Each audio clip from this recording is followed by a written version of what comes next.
go and get this started a little bit early so I have a little bit more time to set up some stuff on stream and explain it, I guess, for anyone coming here relatively early. But the plan for today's stream is actually going to be a little bit of a longer one compared to what I've done in the past little bit. It's going to be mainly centered around the Halloween event and doing stuff there. The main part of the stream will definitely be grinding some more towers to complete Green Knight's questline, since I still have 14 more towers to do for that. But I also plan on, during the rest of the stream, to go ahead and pretty much get every single key item, every single pet, every single board, all the stuff from the Halloween event itself. During like the second half of the stream, it's going to be more like a quarter of the stream, but time-wise, but it is probably going to be the most interesting part of the stream, is going to be that. Since all I have from this event so far is the quest pets from Victoria and Bo, and also the 5 pets I had to go unbox for Victoria's questline. Ads? Is there actually ads running on this video?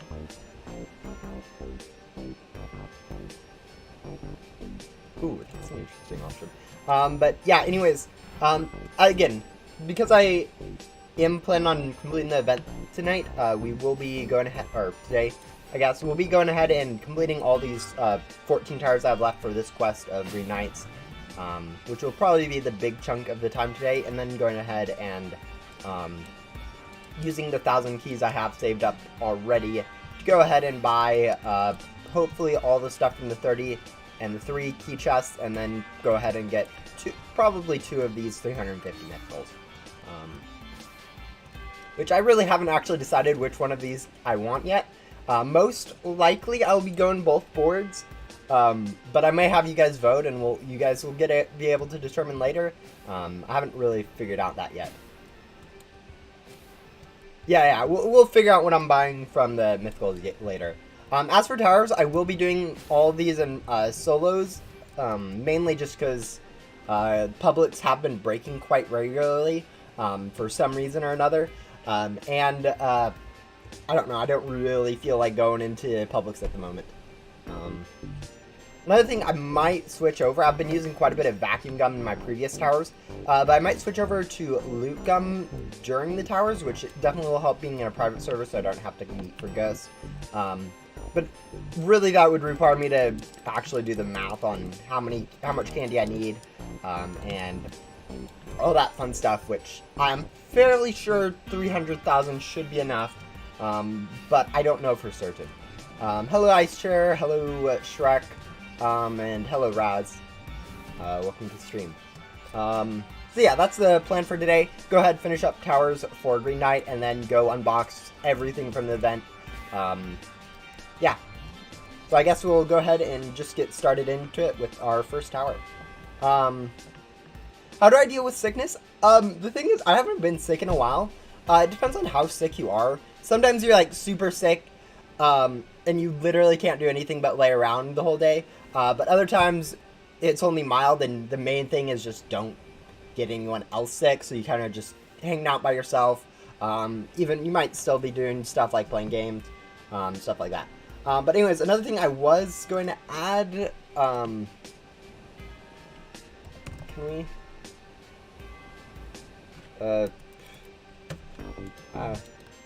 Alright, I was going to add a 4-hour timer to see if we can get all this completed in under 4 hours.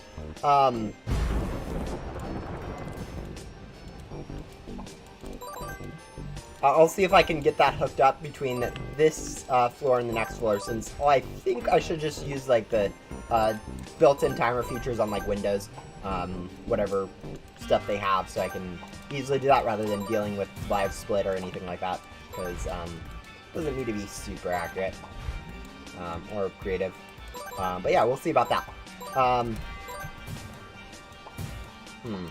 One of the big things that I will be needing to do during this event is actually figure out all the 4 crafting recipes. I think one's already given to you for free, but I haven't actually been spoiled on any of those yet, so please don't.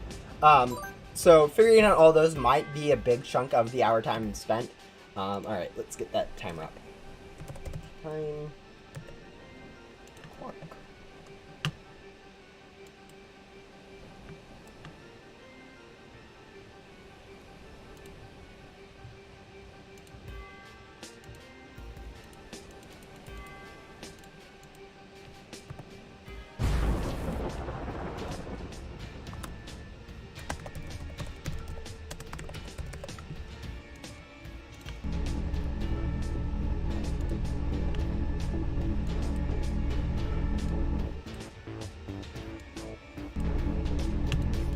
Alright, I think I've got the timer set up. So let's start that and then add a new display capture, is it? Yeah, it's... No, it's not display, is it? I always forget. Oh yeah, the window capture. Alright, we're getting hit by that one.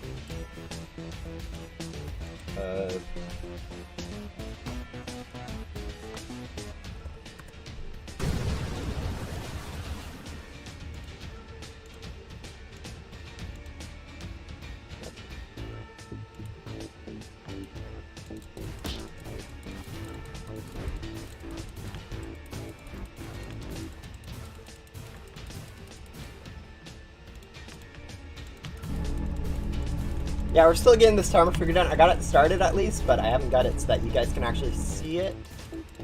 And I'm taking quite a bit of damage, so we'll go ahead and get there before I try to... Alright, what happens if I do a game capture?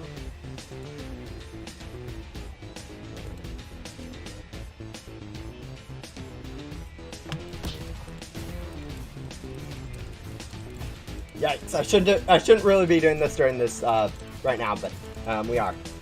Probably should have set this up beforehand. Yeah, we're definitely wasting a little bit of time here by trying to get this set up. Let's see.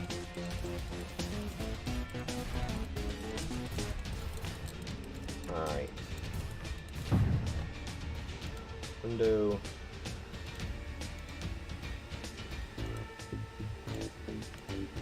Okay, so...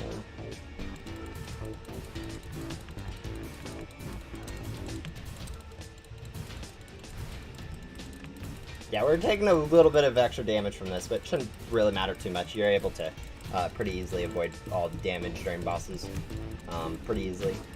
Or at least most of it. That needs to close.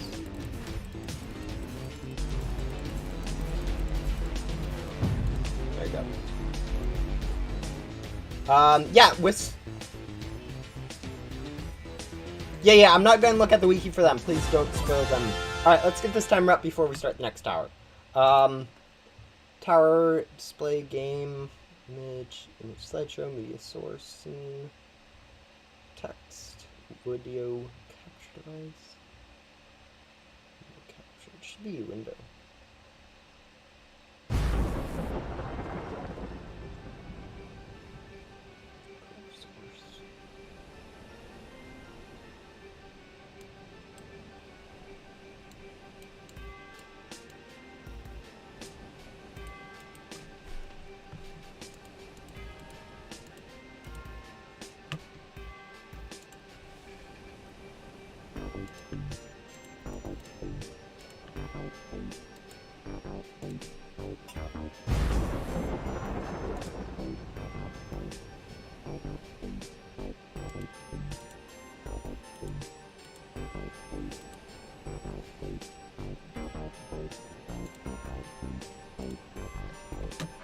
Hello.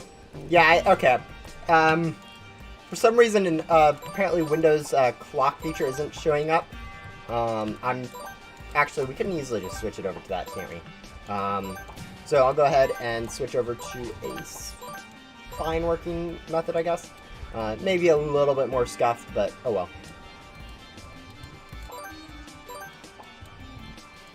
Alright. At least this way should be pretty fast for me to set up, so you guys won't need to wait around for a while.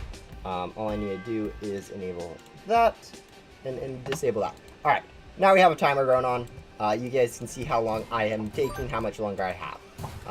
But yeah, in this 4 hours, we'll have to go ahead and take both all 14 more towers that we need to do, which should take around 3 hours, and then go ahead and unbox everything and then figure out all the crafting recipes. About an hour for that. So that's what the timer's up there for. Hopefully we're able to do it, but I don't know, we'll see. Maybe those recipes might take longer and unboxing might be a pain too. But yeah. That's the time I have left to finish up the event, basically. The event isn't ending then. You still have until Friday around 2 p.m. my time, which is around. It's around when this timer is ending, but in 2 days. So, if you are planning on playing this event yourself, you still have a bit of time. Yeah, I don't know what it is, but for some reason this isn't showing up as an option for window captures for OBS, so we're going to have to do it this way, which is a little more scuffed. I think, at least.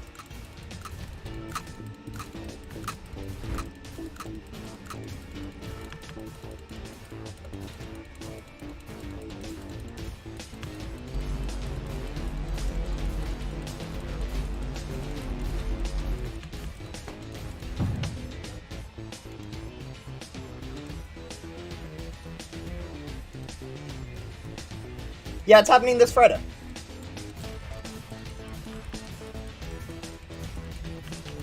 Next Friday that we have.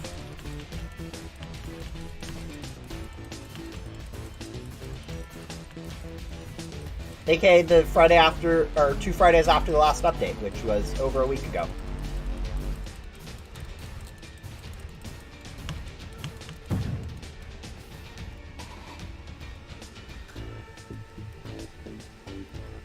So just a little over 2 days you have left to complete this event. That is technically enough time to do a whole 109 towers. I wouldn't recommend that, since that would be like 24 hours of grinding just to do that. But it is definitely an option.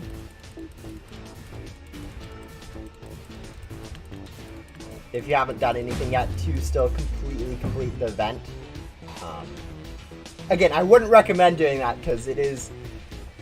doing 24 hours and 48 hours is a little bit of a time sink, but it's still definitely a possibility.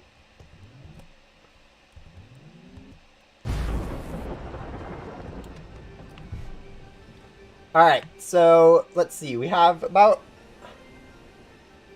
We are doing good. Yeah, I don't think we really have enough to determine whether or not we're on pace right now. But we should still pretty easily be able to get this all completed in time, as I said earlier. Even at slower paces of like 15 minutes. Actually, no. At 15 minutes per tower, which is actually quite slow. This one is, even with like all the me messing around, is still going to take probably less than 13 minutes to complete. Even if we did, though, end up with a 15-minute average for towers, we'd still end up with 30 minutes to go ahead and get every item from the Halloween event itself, which I think is pretty still comfortable time-wise, but, you know, I don't know how long the recipes will take.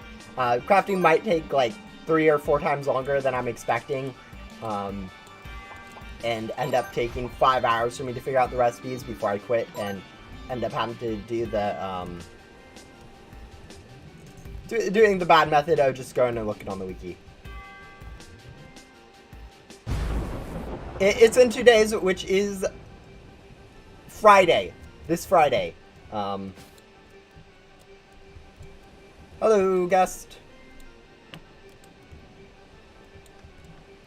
But yeah. One of the things that has been really nice during this event is having the Halloween event pass. Oh boy, what are you doing, boss? Oh, this stack won't damage me at all.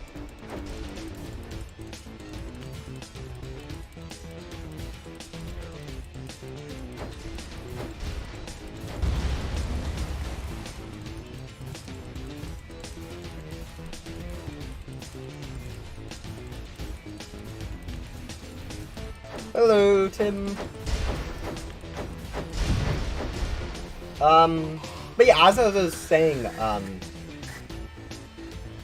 the Halloween event pass has been actually really nice to have during this event. Since I was grinding all 109 towers without any use of boss gum, it pretty much multiplied the amount of... It actually multiplied the amount of candy I was getting by over 1.5 times.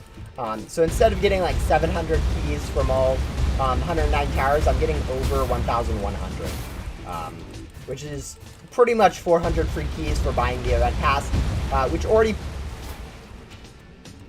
already pays itself off over stuff like the buying keys directly and pretty much anything else you use, and we missed that cycle there, which is really unfortunate.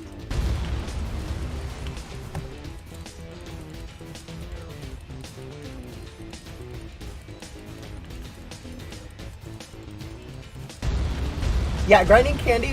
Since we had three weekends this event for grinding candy.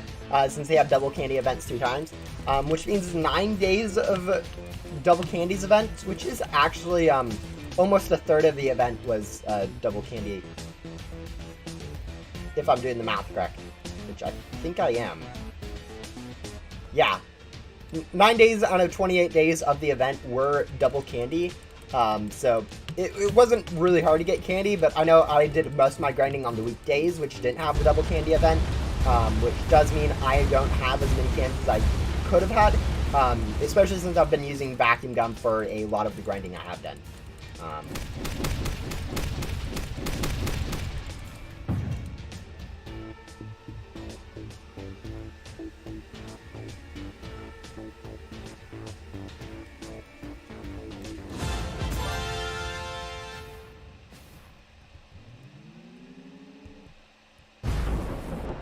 But yeah, that's the first tower done. It will take until this tower in progress ends. But yeah, even with all those mistakes, we barely took over 13 minutes for the tower itself.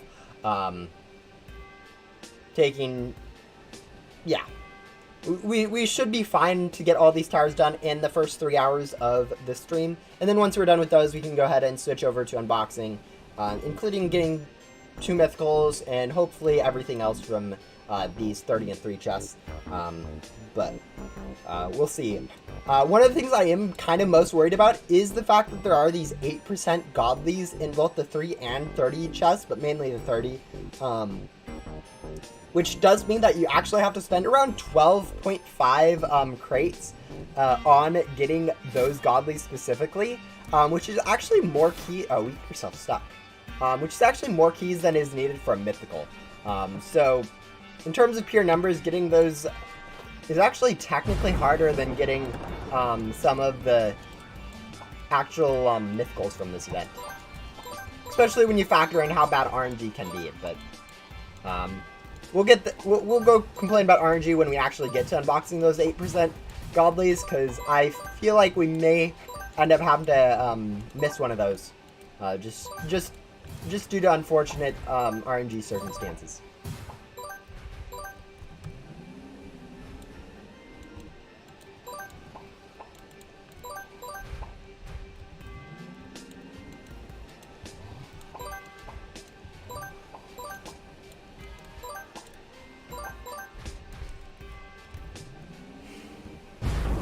But yeah, this should be our first decent time tower, which will probably take around 12 total minutes to go ahead and do, compared to the last one, which took over 13. So yeah, we should start getting onto a decent pace on towers now that we have got everything pretty much set up. It's kind of unfortunate that this clock wasn't able to just be a window itself on OBS for some reason, but guess that is what it is.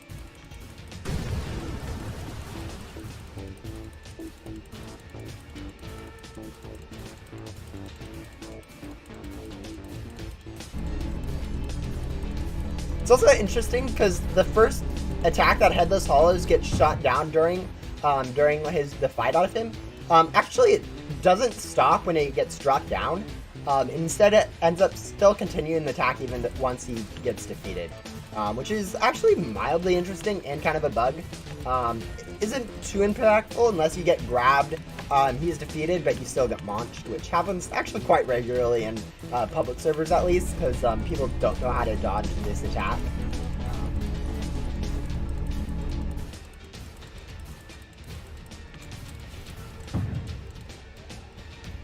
But this is definitely one of the bugs that has happened, that does happen during this event quite commonly.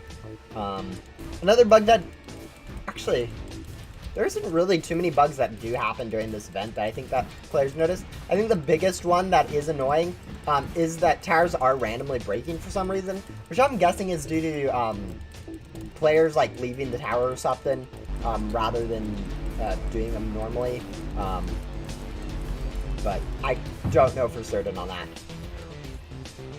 But yeah, there we go. Got Headless Halls done in just over 3 minutes of time. So pretty good pace. We do have another like 30 seconds of wait time though that does just get lumped into it just because that's how towers work for some reason. But yeah.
Yeah, I was just thinking now how right now I'm looking at my candy drops and I'm trying to figure out why like during like double candy event and using glitchy loot gum I was only getting like 30 and 50 candies per ghost. And now I'm realizing that right now I do have the additional boost of the event pass, which is only like a +1 to drops rather than a ×2.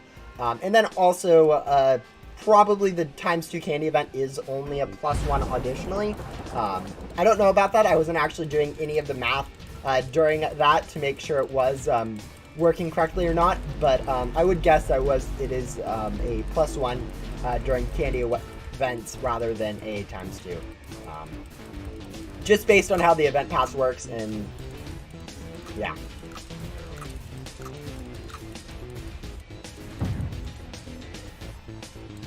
But one of my favorite things, like during Halloween events, is we generally have a bit of a different pace of events rather than compared to Christmas, which is usually just kind of a repeat of the Halloween event. But like this Halloween event, for instance, we didn't actually have anything really new. It's pretty much just a copy of the Christmas event from last year, which is actually kind of interesting. The biggest stuff we have is actually the lore from both Wonderbow being Joker and then Green Knight, which is probably Ace, and how that relates to second arc, which is actually kind of interesting that we were having more lore-based events rather than actual grind-based events. I think the biggest other change other than that is the fact that they have the event mythicals valued at 350 keys rather than 250 keys, which is the past one that they have all the mythicals starting at.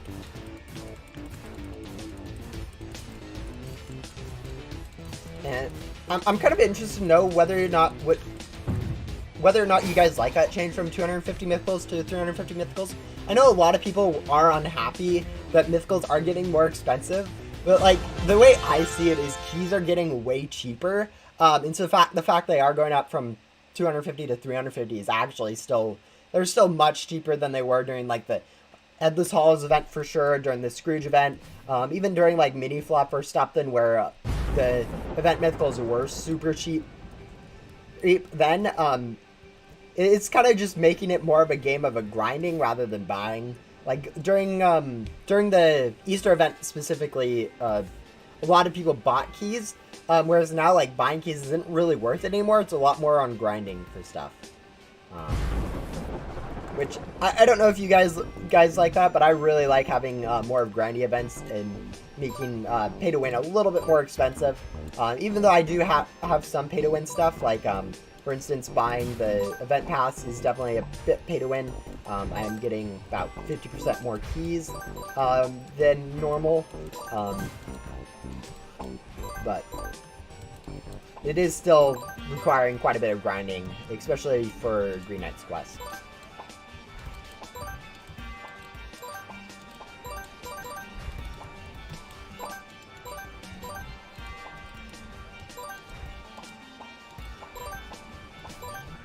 Alright, there we go.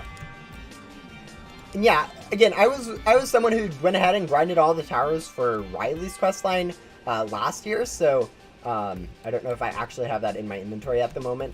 I think I may have traded it to my ult or something like that. I think I definitely have the board, though, to flex on people. But yeah, I went ahead and grinded this pretty much the same quest as Green Knights in the last Christmas event, so that's kind of nice. Kind of one of those things where I kind of got used to that sort of grinding from doing it previously. But I think definitely having 109 towers is still quite a bit for most players. The timer in the corner, that's kind of my sort of a timer to see if I can actually complete this, whatever I have left of the event in under 4 hours, which includes 14 towers at the start of the timer, pretty much unboxing everything from the event itself, doing all 4 crafting recipes, and also using a lot of keys to hopefully get good RNG from the 30 and 3 key chests, because those have actually some difficult pets to get. So yeah, that's kind of what that timer's for. We'll see if we do manage to get that, or if I will end up having to do some more grinding later.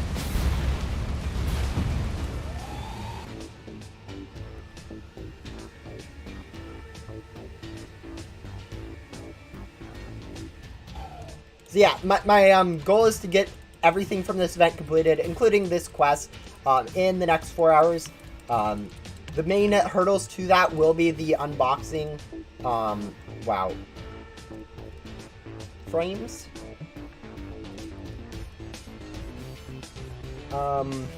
Yeah, the main obstacle that will definitely be the unboxing and then the crafting portion of completing the event, since I hate that attack from Wiskmaster. Everyone hates that attack from Wiskmaster.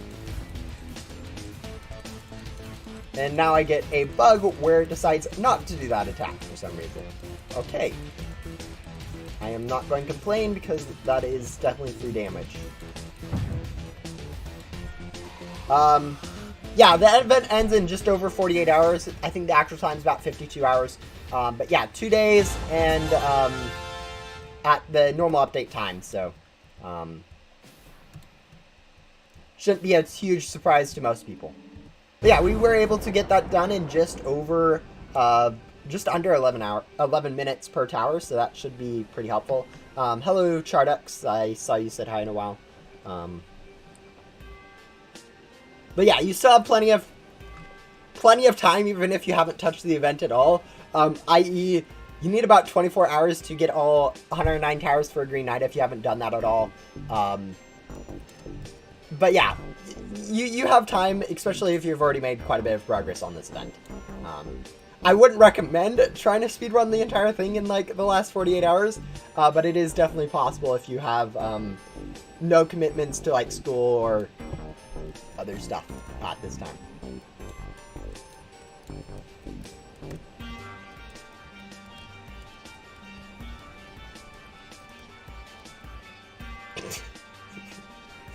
Yeah, that would also ruin your chances of completing the event. But that's a different issue. But yeah, I think one of the biggest things for myself will be getting lucky with the 8% like godly from the 30 key chest. I was talking about it earlier, but I'll talk about it again. Actually, in terms of like straight key counts, you'll need more keys to go ahead and guarantee, or on average, get the godly board, I think, from the 30 key chest than getting any of the mythicals from the 350 key chest, which is actually like super annoying, because like relying on RNG for something like that can just go really wildly wrong, taking like 3 or 4 times the amount of keys that you would expect it from. So that will most likely be the biggest hurdle for me to actually complete this event in this 4 hours, is getting that 8% godly board from the 30 key chest. That doesn't mean like the 30 key chest godly board is actually worth more than the mythicals, although you could definitely make some argument that it is. But all the other stuff that you get along with the mythical, or along with the godly board, actually detracts from its value too, because it's kind of like you get it as a bundle for all the keys rather than all the keys just being spent all in that single item.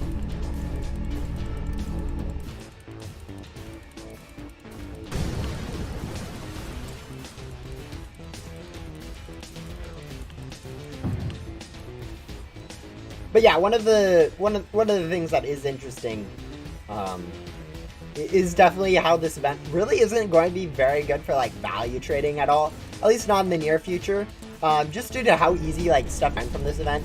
Like I've played pretty much 20 hours worth of this event over 4 weeks, which is like 5 hours a week, which really just means like 1 play session a week. For how long I end up playing Ghost Simulator at a time for, which is not much time in the large scheme of things, but I have pretty much been able to get everything from the event. So anyone who spent like an hour a day pretty much would be able to get more than what I got by a substantial amount, since they would end up spending over 28 hours total on the event rather than just 20 hours. And it just means that most of the stuff from this event really won't be worth much trading-wise. It's more of just cool to have for collection purposes and stuff like that, especially if you like the Halloween events and Ghost Simulator or any specific models. I think specifically for this event so far, I haven't got too much from this event, but one of the things I actually really did love was this. Where is it? Yeah, okay, maybe I won't be able to find it. But the Event Pass Godly pet from the Event Pass, it's actually really cool looking in my opinion. It's nice and purple, it's dark. The only problem with it is it actually has lower stats than the previous Event Pass Godlies, which is actually hilarious. The fact that a year ago, we had better stat pets than this current year, I find that just proves like Ghost Simulator stats are kind of a joke at this point and not really something most people should worry about. But you guys probably have different views on stats than I do.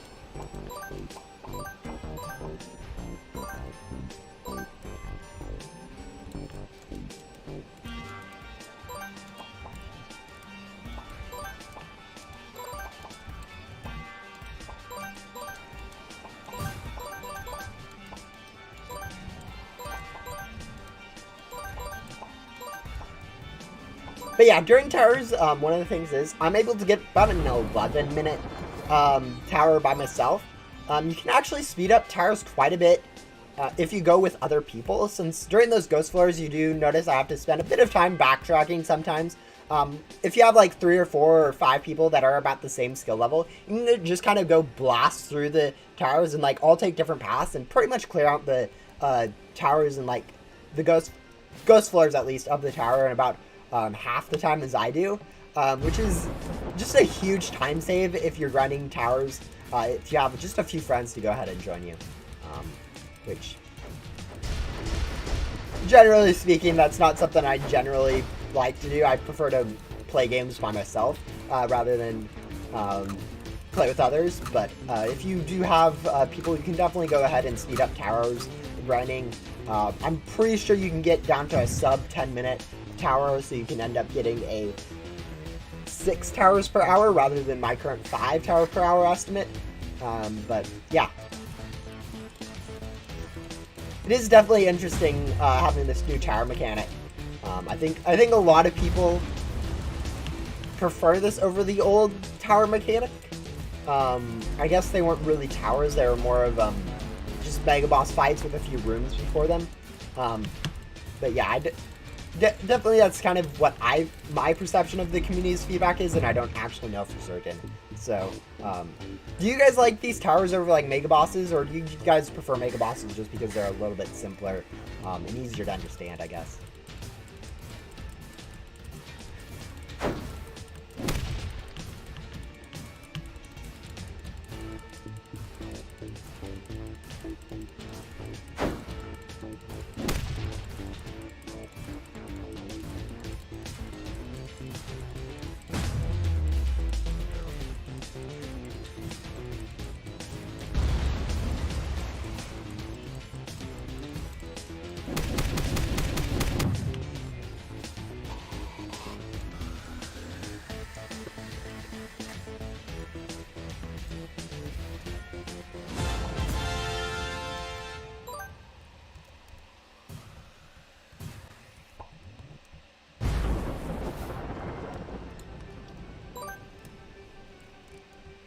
I kind of wish there was a little bit more decrease in these timers. I know pretty much every event they've had so far, they have been decreasing this this wait time, but it still feels like way too much.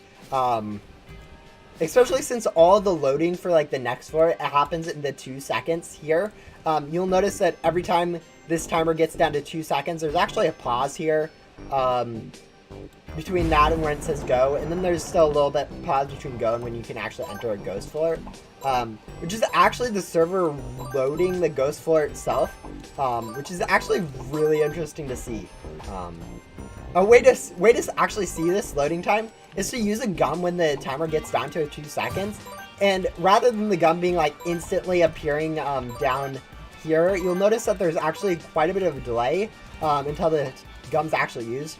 That actually coincides with the tower actually being able to be teleported to, which actually shows the server is busy and not able to respond to your gum usage at that time, which is kind of interesting that there is that bit of a delay between gum usage because of the server being kind of loading all the tower. Alright.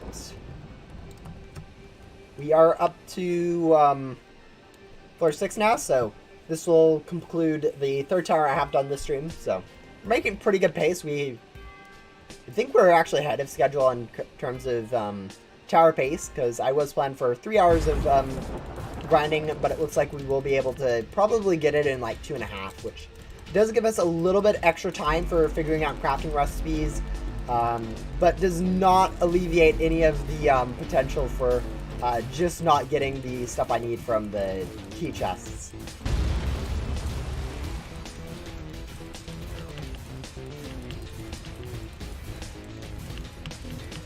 So yeah, that's definitely the biggest risk for getting everything in the 4-hour time limit, is potentially missing some of the stuff from the 30 key chests.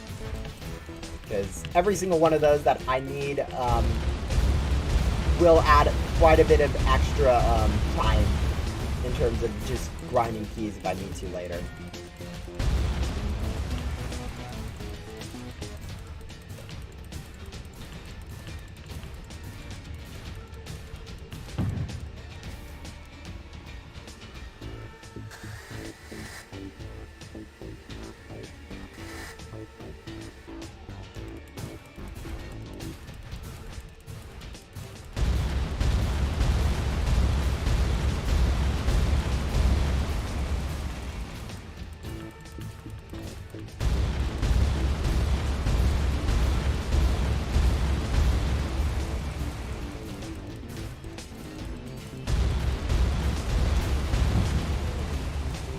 Alright, there we go.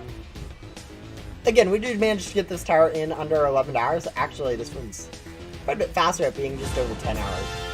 10 hours and 15 minutes till this exit, which I guess is still 10 minutes and 30 seconds until the tower actually officially ends. Because as you guys can see, the timer is still going down after we finish the boss itself.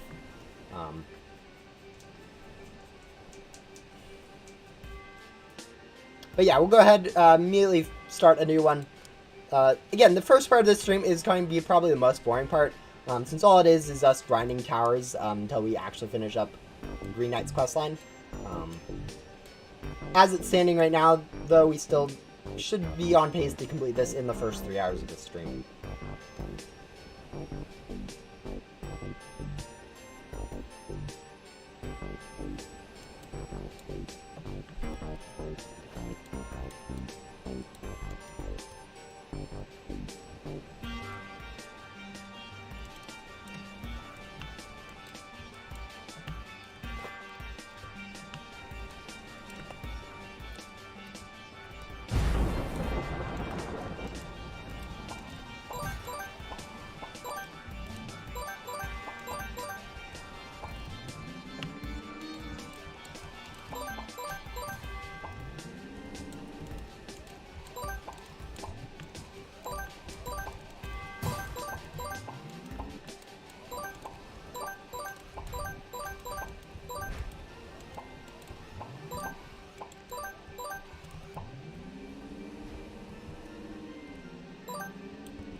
One of the interesting things about Headless Hollows is the fact that it actually uses that hand for like 3 different attacks. It does it for that tractor beam attack, it does it for this hand Scully chasey attack, and then it also does it for a green laser attack, which is actually really annoying to figure out which attack it's doing, because pretty much all 3 of those attacks you need to go ahead and do a different thing. For the skull chasing one, you have to get on your hoverboard and then run away from it. With the tractor beam attack, you have to go ahead and get off your hoverboard and walk away from it in general space. But with the laser attack, you actually have to get like really close to it to go ahead and dodge the laser. So like all 3 of those attacks needs like really different ways to avoid it, and it's kind of hard to figure out which one of those 3 it's actually doing when it does reach on its hand. So it's actually one of the more annoying things to do during the Headless Hollow fight is that when that hand comes out, you don't really know what attack's coming.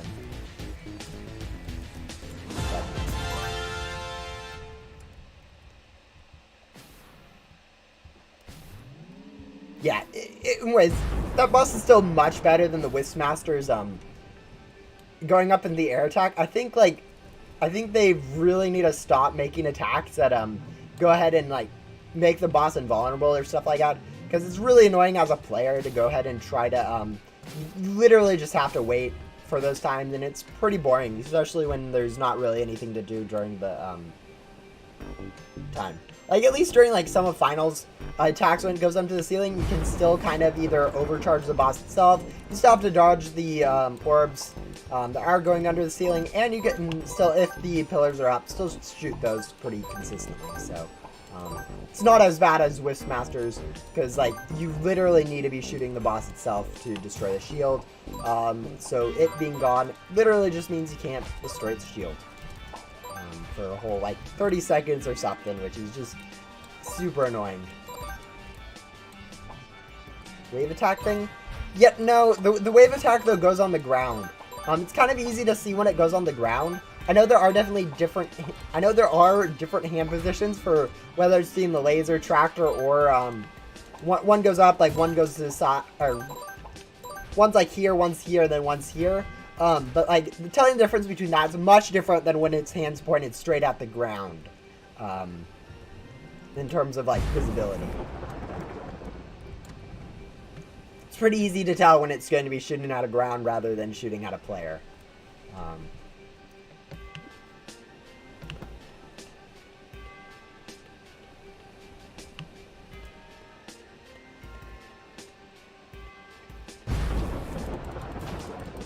Is this the 4th tower we're doing? Yeah, this is the 4th tower we're doing. Are we on pace to actually get 5 done in the first hour? Okay, we are lagging a lot right now. Frames are gone.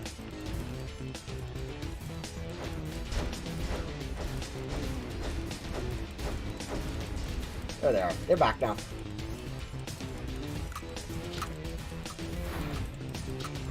Ow. I don't know. I don't like that attack in solo. Like, that's like literally the only attack I love. I prefer being in like public servers for. Because like these heads are actually kind of annoying to dodge and they do quite a bit of damage too. Especially if you're like solo, they both come after you. Which means you get 20% damage instead of 10%, which isn't too big of a difference when you really don't take damage from any other attack. But it's also a huge discrepancy since you can pretty much easily dodge all the other attacks. I know a lot of people hate the laser attacks from the bosses, but at least those are like pretty easy to dodge. They don't do all their damage at once. So if you get hit by a little bit of them, you can still kind of dodge the rest of them. But with like that attack, if you get hit by them, it's 10% immediately, rather than like a staggered 30% or something. But yeah, that's just my opinion on those attacks. It is probably just me having a skill issue rather than the attacks actually being bad.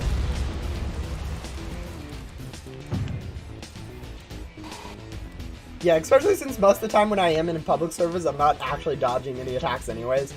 Just because it's not really worth your time to go ahead and dodge attacks most of the time in public servers. Just because it is just... You aren't going to die from corruption, so why even bother avoiding the corruption you can take?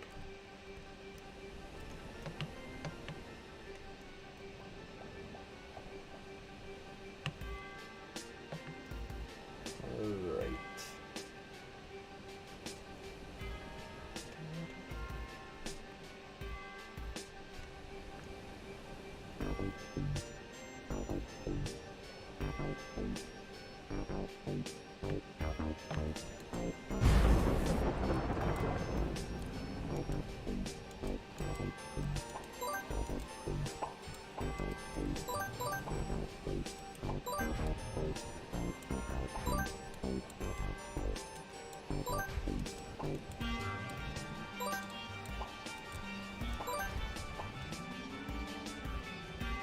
Yeah, I think more than any other event, though, this is definitely something that's been lagging a lot of people's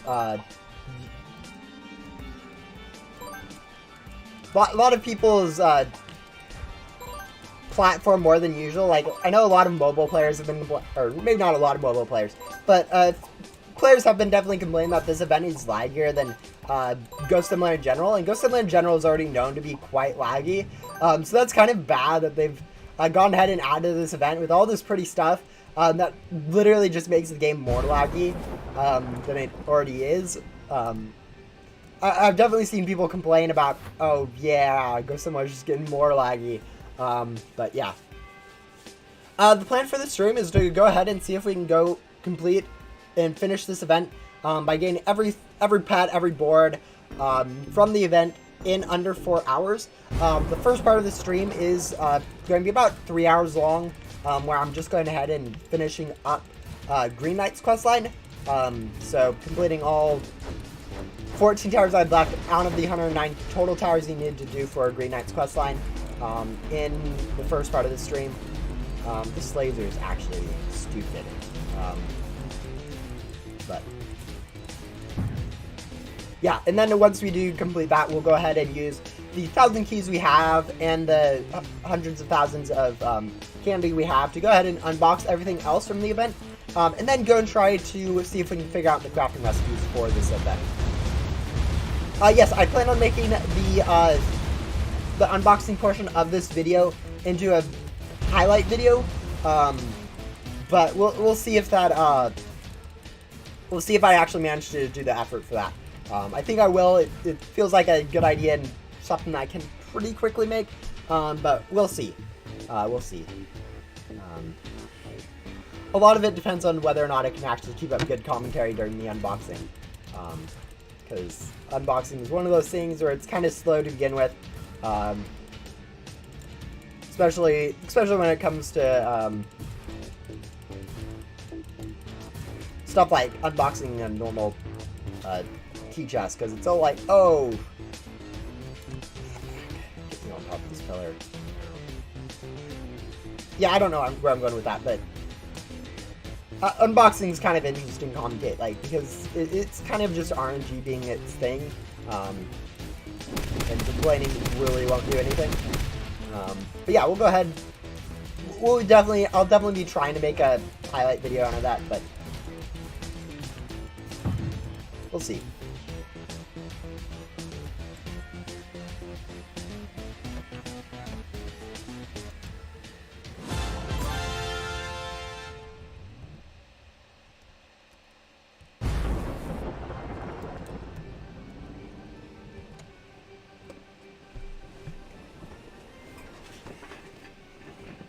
Yeah, one of the interesting things I've noticed is that this timer for the tower in progress is actually like super. Okay, it's not super bad, but like it's actually out of sync with like a in real life timer, by about a second every minute or so, which isn't horrible, but it is kind of interesting that there is a desync between these timers. You guys won't be able to notice it on this small scale, but if you like pay attention to like when this tower starts, and the 30-minute timer starts up here, and then where my timer it is here, and once the tower ends, you'll probably notice that this one's like 3 or 4 seconds behind or something.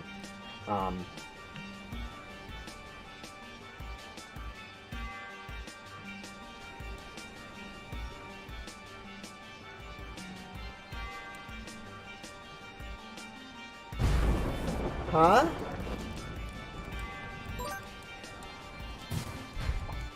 I don't know what you're talking about there. But yeah, opening someone's inventory in Ghost Simulator, it pretty much has to load all of their pets and boards on your PC as like the objects in their inventory. It has to generate the whole GUI, and then they also have to go ahead and I think they actually update as people get stuff. So if they're unboxing or getting more items or trading or something, and their inventory is changing, and you have their inventory open, your PC actually has to render each of those changes as it affects their inventory, which is actually super laggy. And why like some of the recent updates to how unboxing works has actually been effective, is getting rid of that lag itself.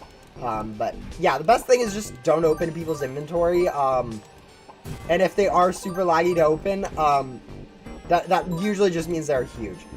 For instance, I know opening mine right now is not bad, but like if I'm unboxing in like backdoor servers, if you open mine, you are likely to crash, just because you have to load all the changes to my inventory every time I unbox a new pet.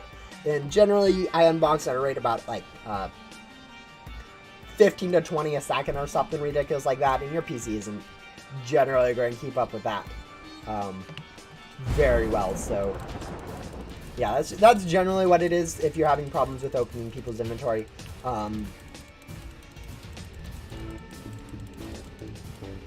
Another thing is people can actually turn off their inventory so no one can actually view it, which is actually a setting you can enable in settings. It's not one I care to do, but other people definitely have that off. Yeah.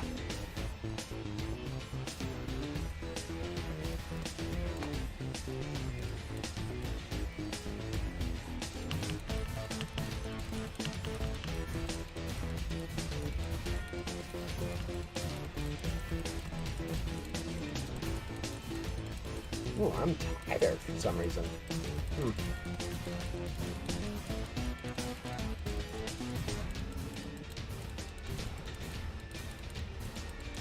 Another interesting thing that's actually been happening, I feel like, is actually these event arenas have been getting like slightly bigger like every single update.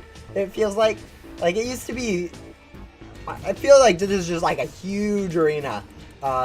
Which I guess kind of makes sense as we get more, like, mobility perks. Like, during the first event, I think we barely had turbochargers. So, like, all you really needed was to make sure the hoverboard had enough space to move around. But since then, we've gotten stuff like jetpack, we've gotten gums. We now have this parachute ability. And yeah, so there's... I guess that might be why it's becoming so much bigger. Okay, what are you doing as the solos?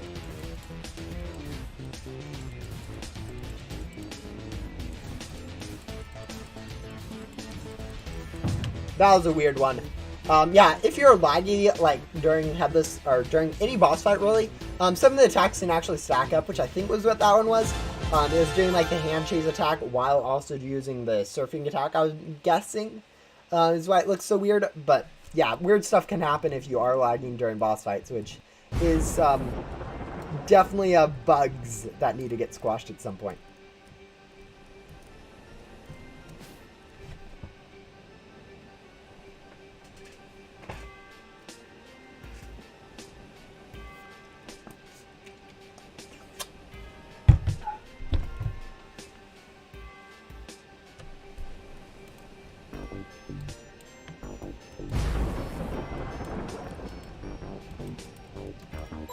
The thing about tomato is it really depends whether, like with a lot of these questions where it's like, oh yeah, how many holes does a straw have? Or, is soup a is cereal a soup? A lot of those are really more of just questions on how what definition you're using of, the different items, which really means it's not really it's not really like a question. It's more of just yeah, I don't know. Not a question, but it's not really a personal question. It's more of just like, what definitions do I use? For instance, like, in terms of scientifically speaking, it is a fruit. But traditionally speaking, it is a vegetable. Even though, like, because it is generally used, cooked as a vegetable, and kind of treated as a vegetable for, like, growing and stuff like that. Even though it is technically a fruit, based on some science, the amount of sugars it has, I don't know exactly what classifies it as a fruit scientifically, but it really depends whether you're doing it traditionally, or scientifically, or in terms of cooking and stuff like that, rather than, oh, do you think it should be like something like that? But yeah, it's not really a... Okay, lag is just stupid. Like literally we're just having a slideshow half the time in this, during boss fights. But yeah, that's kind of how Ghost Simulator works with my PC. My PC really loves to, not overheat itself, which is a good thing, because, I don't think I'd like my PC overheating constantly. But one of the problems with that is that it does do these sort of cycles where it decides, oh yeah, we can run at 40 FPS, no problem on Ghost Simulator. And it's like, oh wait, we need to cool down the PC so we don't burn user or damage the stuff inside the PC. It's like, okay, we'll drop it down to 2 FPS. That sound good? It's just kind of annoying to see that sort of discrepancy in my frame rates sometimes, but I mean, I'm certain there's something I can do, but I don't bother really. Like, you guys can see that we're getting sometimes 40, sometimes even 50 FPS, and then sometimes we just drop down to stuff like 5 to 2. It's just kind of how my PC works, I guess. I'm sure there's a setting I could change to improve it, but I can't be bothered to find it or any of that stuff. But yeah, it looks like we are on pace definitely to complete the first 5 towers in under an hour, which is a pretty good pace, especially considering how much lag we are under with doing this on stream. I'm definitely able to do a little bit quicker on most boss fights and most Ghost Simulator based stuff off stream, just due to lag slowing me down a little bit on stream, but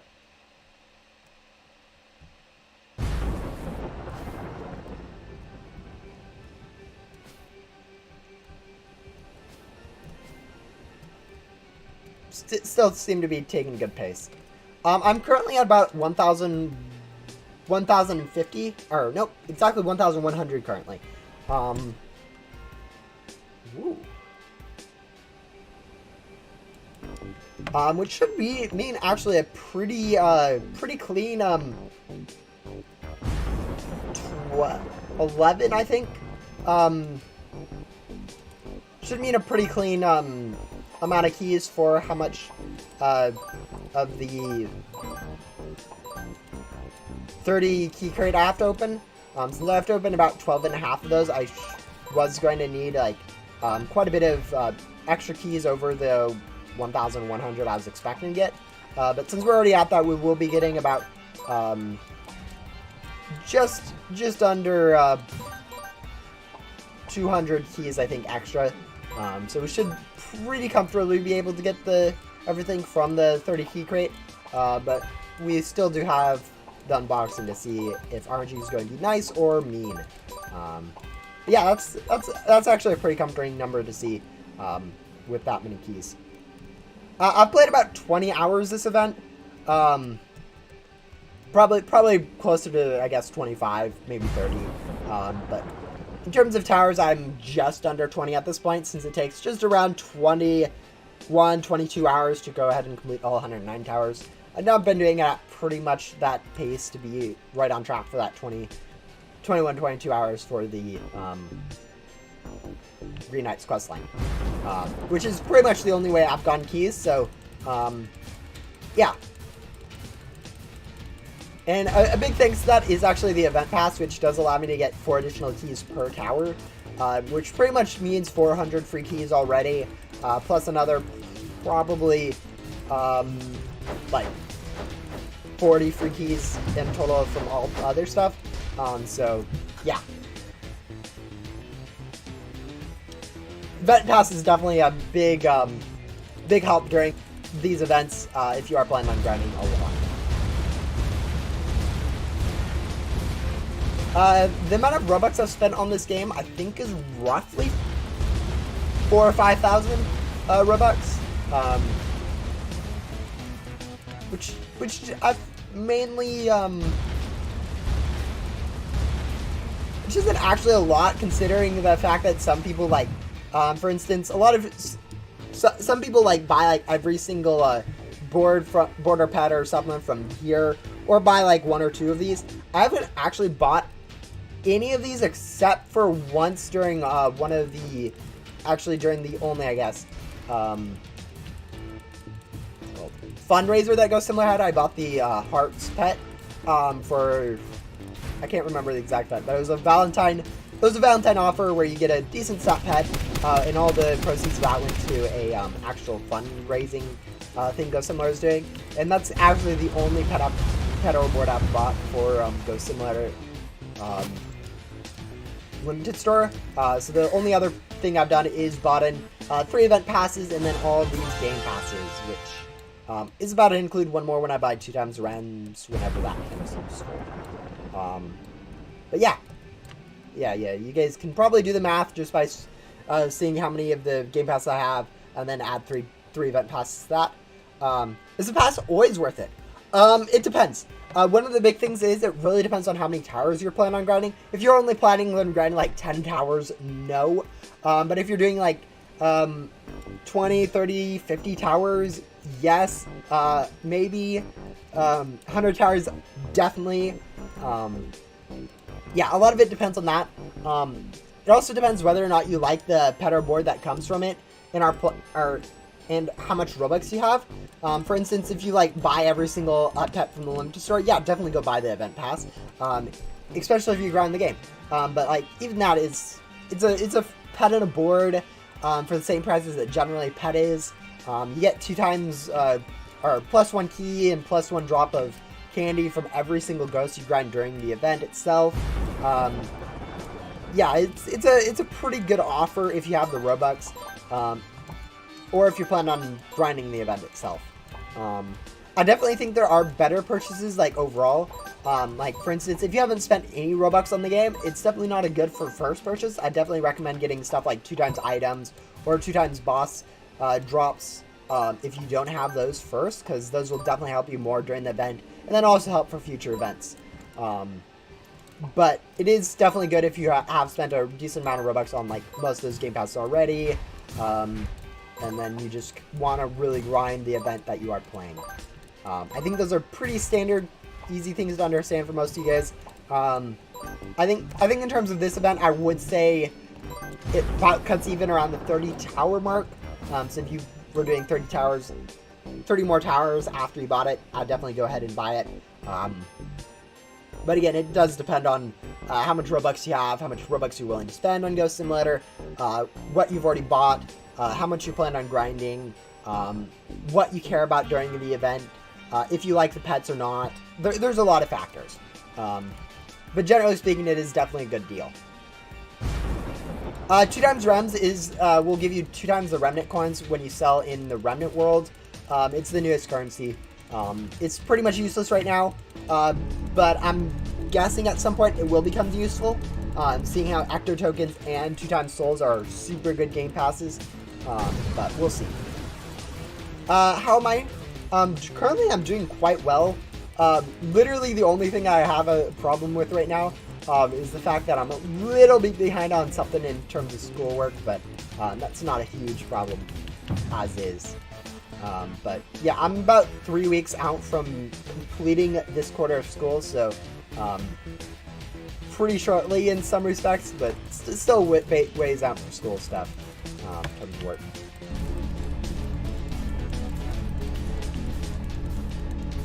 No, it's not a scam, guys. 2 times Rems is probably going to be the most useful, probably going to be one of the most useful things in the future, seeing how useful Ecto tokens and souls is right now.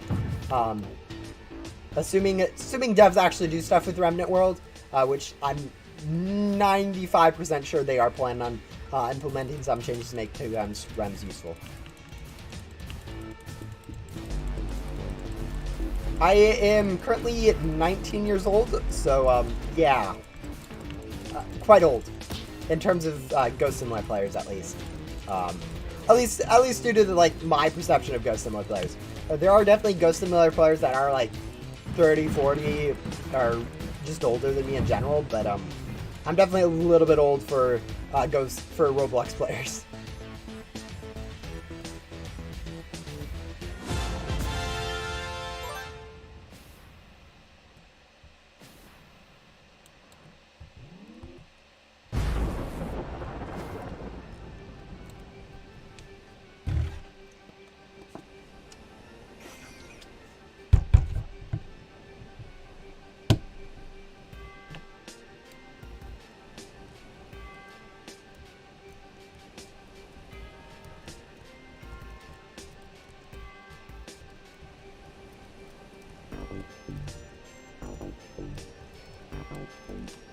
Yeah, big thing about these bosses is just not missing cycles on them. Because pretty much every cycle you miss adds an additional 30% time to the entire tower itself, which is a huge, huge cost, and especially when you are trying to do them quickly. Okay, this is going to be an annoying tower, I can already tell you guys, because I've already kind of lost track of where the map is.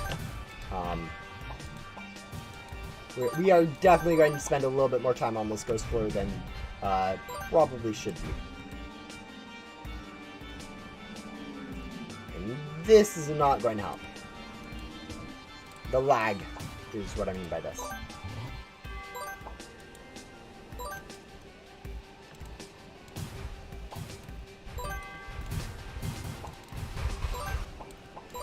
Frame rates.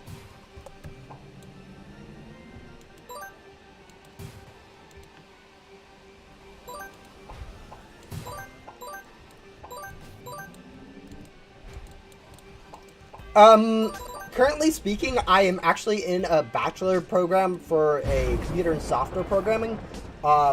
So typing code and stuff, pretty much.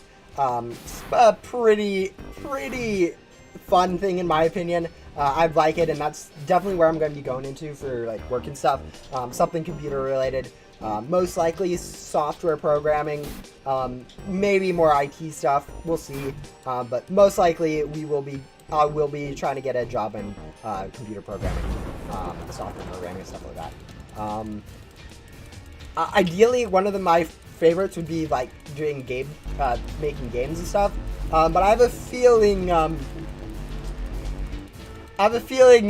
game design or developing a game myself, or even like getting into a company that develops games, isn't going to be what actually ends up happening. Just due to it being a little bit scarcer and like, I don't know. I just feel like that's probably not going to end up happening, though that's kind of what I'd love to happen. Why don't I make a game on Roblox? The main thing is I'm really bad at scheduling like time to like make a game, and then using all the resources I have for Roblox. What I'd like to do for a game would be build it from scratch, and so a lot of stuff takes a lot longer to develop. I'm kind of concerned about security on Roblox because I know, for instance, that there's a lot of duping problems in most games. Hackers is a big question in a lot of the games. Stuff like that is kind of one of those things I don't want to have in a Roblox game if I made it. And so it's been a kind of a slow process on the game I've been trying to make for like the last 3 years. And so right now it's at barely a playable state where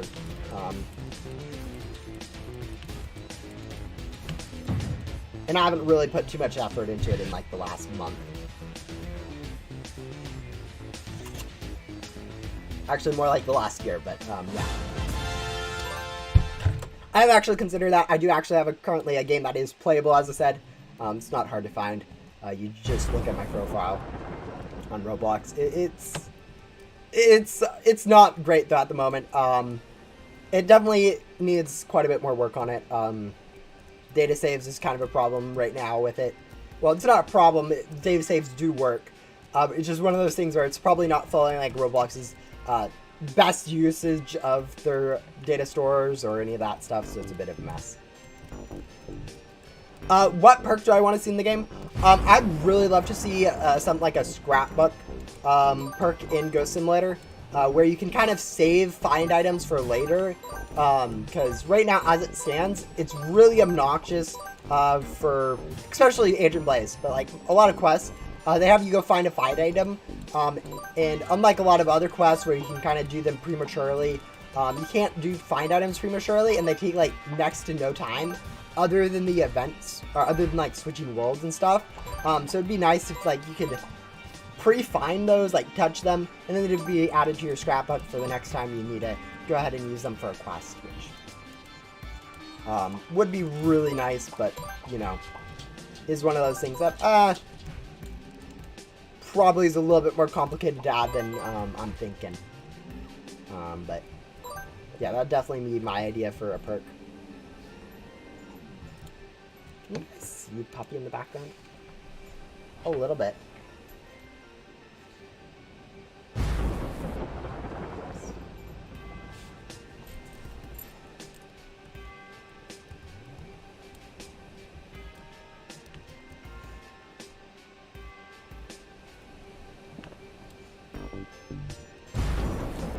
Alright, it looks like I might need to take a break to give my pups a walk, since she seems to be begging me for a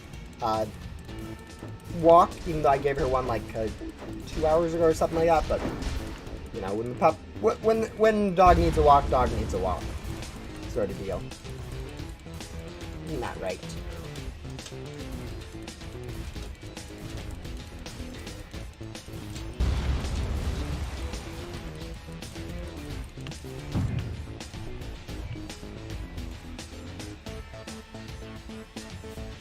Nah, I'm not going to go. I'm just going to go ahead and pause this, put up an AFK thing on the screen, and then call it for the stream, or not call it for the stream, but then just kind of go take a dog on a walk and then be back in like 10 minutes or something.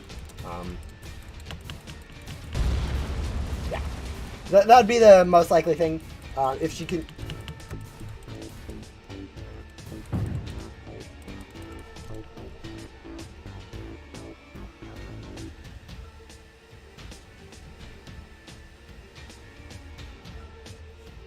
Alright, we didn't miss the cycle. I was kind of worried since I was getting a bit distracted and kind of messing around a little bit during that edge that I ended up missing the cycle, but it looks like we are doing fine on that.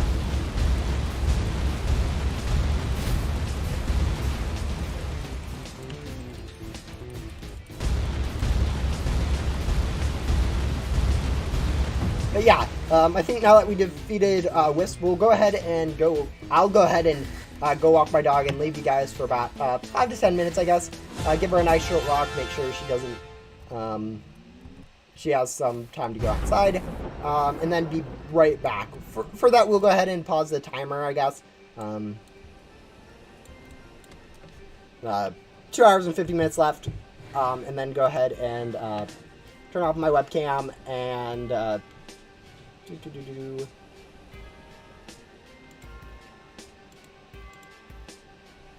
Lunch is not quite correct.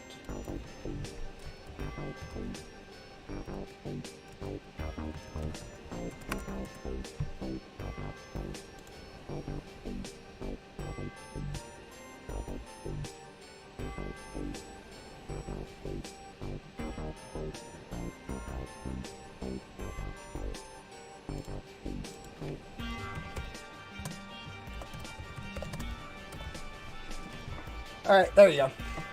But yeah, we'll go ahead and take a small break from Ghost Simulator for a little bit. I need to go give my dog a walk. And I'll see you guys back in about 5 to 10 minutes. So yeah.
All right.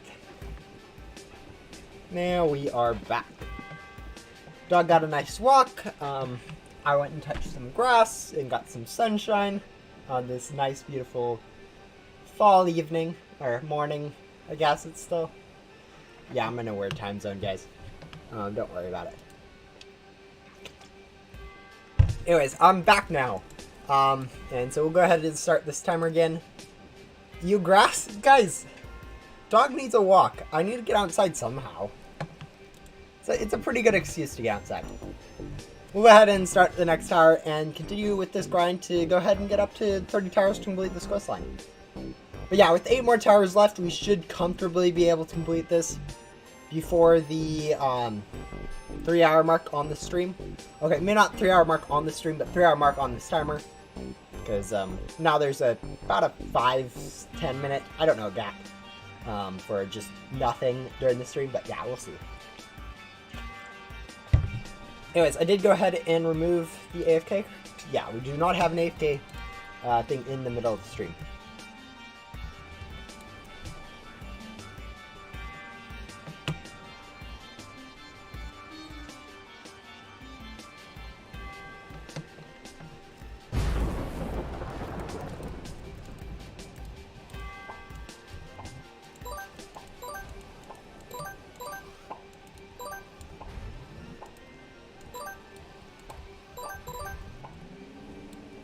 Still running a little bit oxygen deficient after my walk, so might be a little bit more quiet beforehand to avoid needing to heavily breathe to actually sustain oxygen levels, but yeah, we'll see.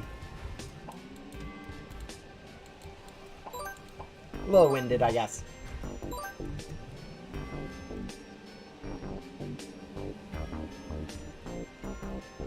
There they are.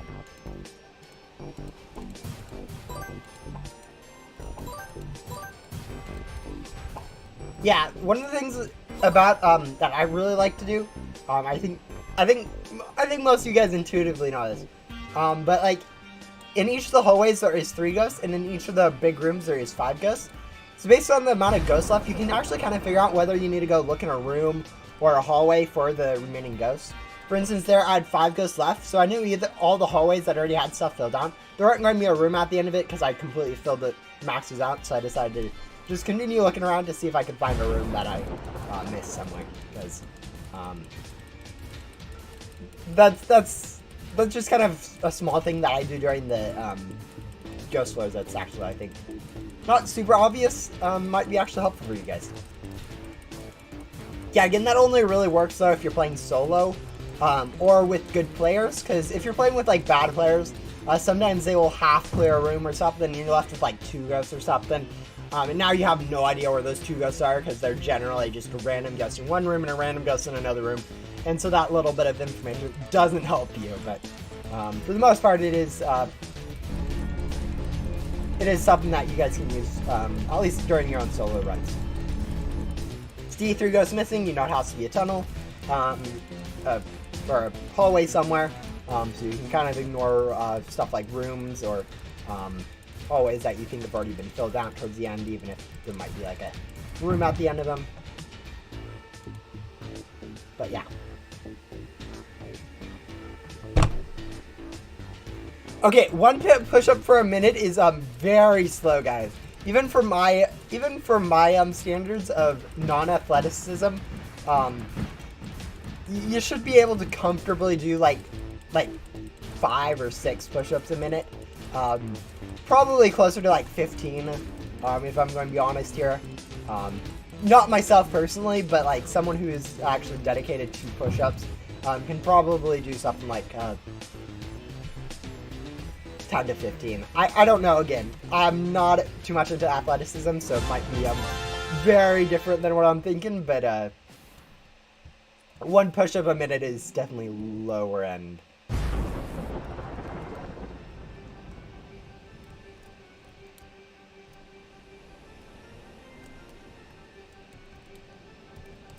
Oh, sandpaper. Okay, every single time.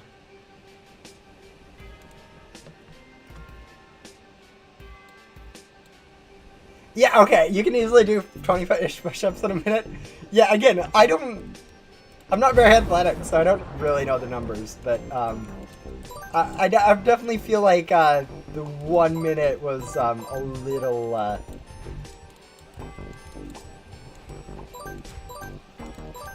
low, even for like non-athletic people's thing. I think a better way of phrasing that would be like every other minute for an hour or something, you do like 10 push-ups. You can get 300. I think would be a better way of phrasing that. So you have like a minute of cooldown and then a minute of push-ups. Stuff like that would be a much better way of getting a pretty high number. But yeah, because no one's going to do a 1 push-up a minute for 16 hours. It's more likely going to be 10 push-ups a minute for like 15, 30 an hour, something like that.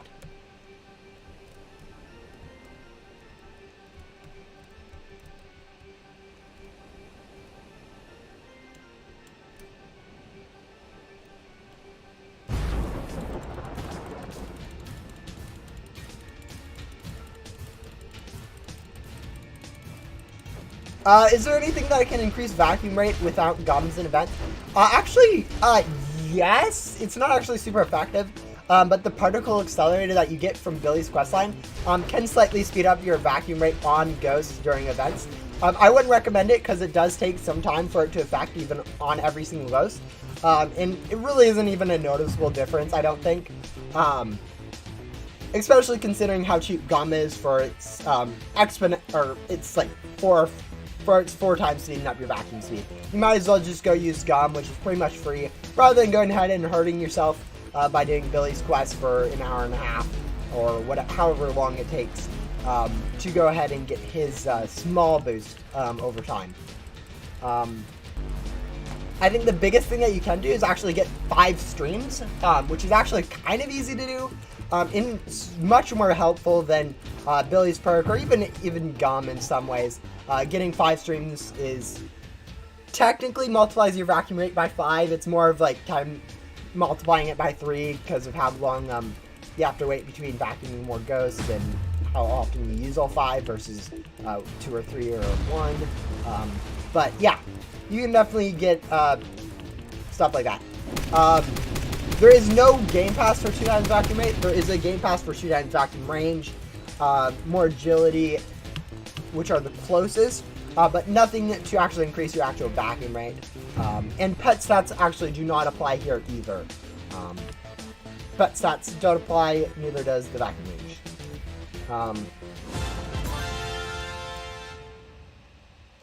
No, yeah, 1,000 push-ups a day is realistically, yeah, I think realistically easy if you're going for it.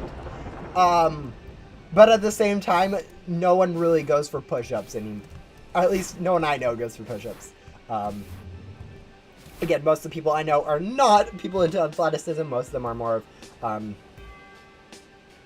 into stuff that I'm into, but yeah.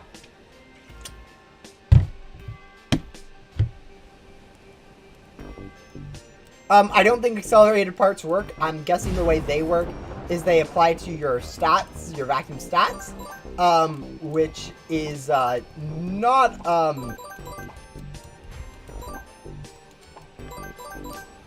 is something that your pets also apply to. So I think you're set at a base rate for your vacuum rate in the events. So I don't believe they apply. I don't know for certain. But I'd also say that it's not worth it, even if they do apply to sacrifice rebirths for a little bit more efficiency during events when really 5 streams already pretty much negates any use of the having a better vacuum rate anyways. But yeah.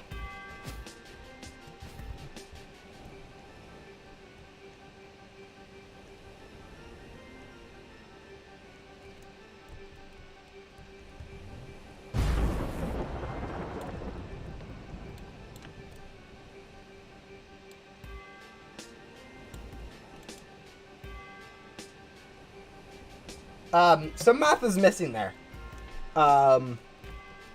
At 28.8 times 60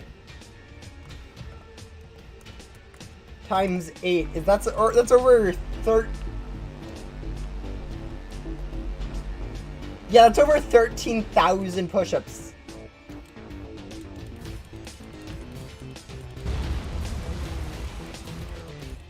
I think you meant 2.88 maybe? Even that's a little high. Okay, yeah, 2.8. 2.8 definitely, will definitely get you a little bit closer to that right number. I'm like, 28.8 push-ups a minute is a bit suspiciously high for just 1,000.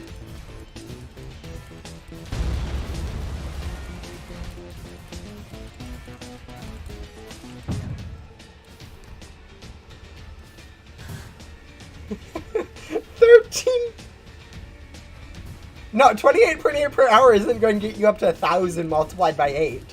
That's going to get you like 400, 500 maybe. Maybe for 16 hours, but not for 8 hours. Off is a bit off. Math is hard though sometimes. That's the thing about math. There's like two kinds of errors in math. One is you like use like the wrong number or something, where you just like get off by like 10 or 15% or something like that, where it's just a little bit of a small mistake. And those are actually really rare. The more likely mistake to make in math is generally using like the completely wrong number, where you either enter one too many zeros or you enter double hidden number or something, so you're off by a factor of 10. Or you end up using like the wrong operation, which gives you like not even an accurate number at all. So one of the things with math is you're either like right on the correct number, or you made a mistake somewhere and your math is just completely off. Like there's no in between where you can be like, oh yeah, I just made this small mistake, like with writing or something, where you make a small mistake, it's a small mistake. You're still, your thing still makes sense, it's still all there, you just have a few grammar mistakes, or you misspelled a word or something. No, with math, if you misspell a word, i.e. doing the wrong operation somewhere, you're off by a factor of like 10 and it's irreparable on your math.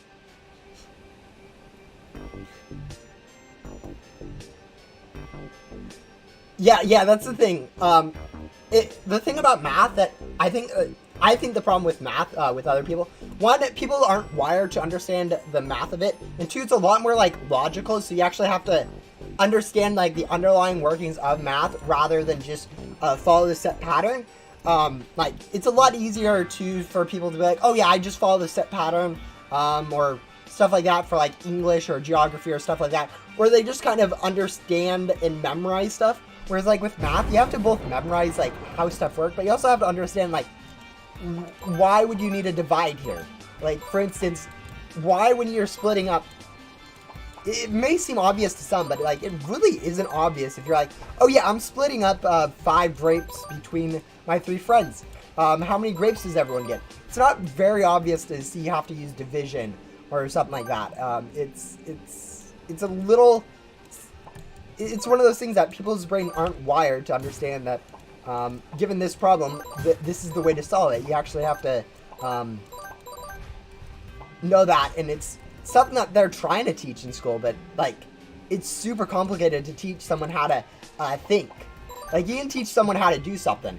It's much harder to teach them how to think about doing something. But yeah.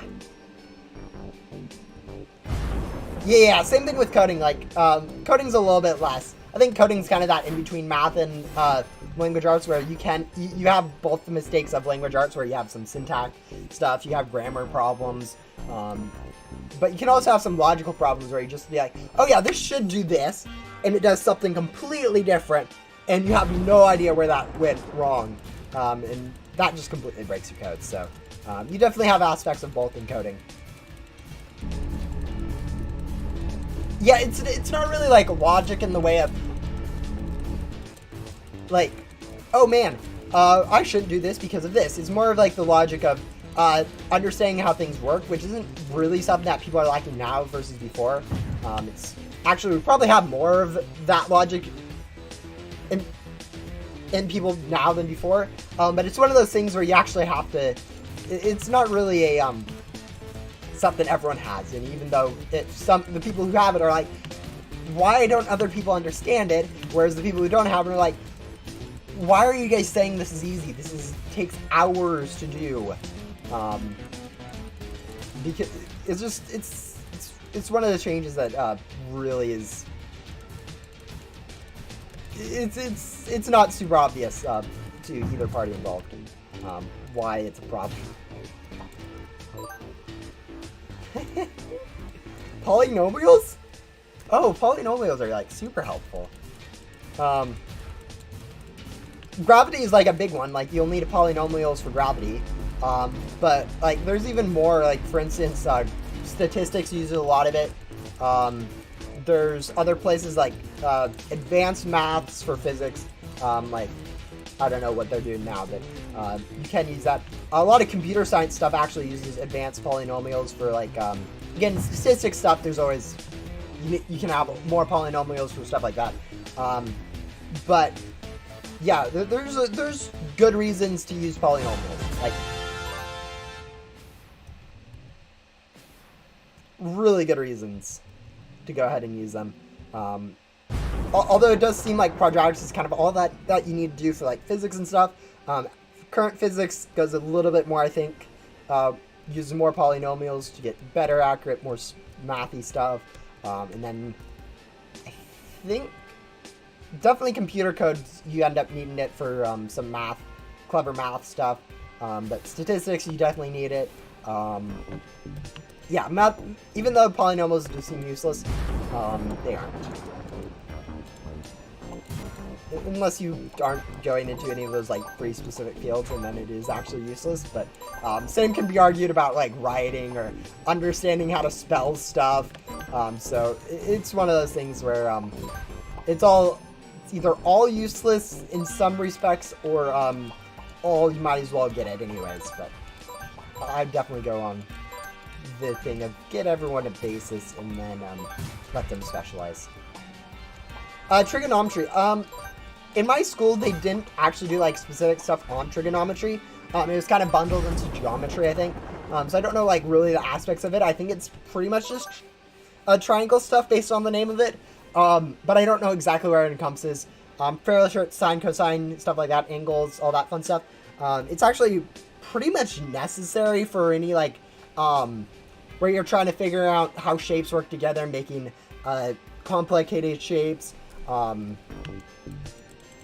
Stuff like that, where it is really actually strictly necessary.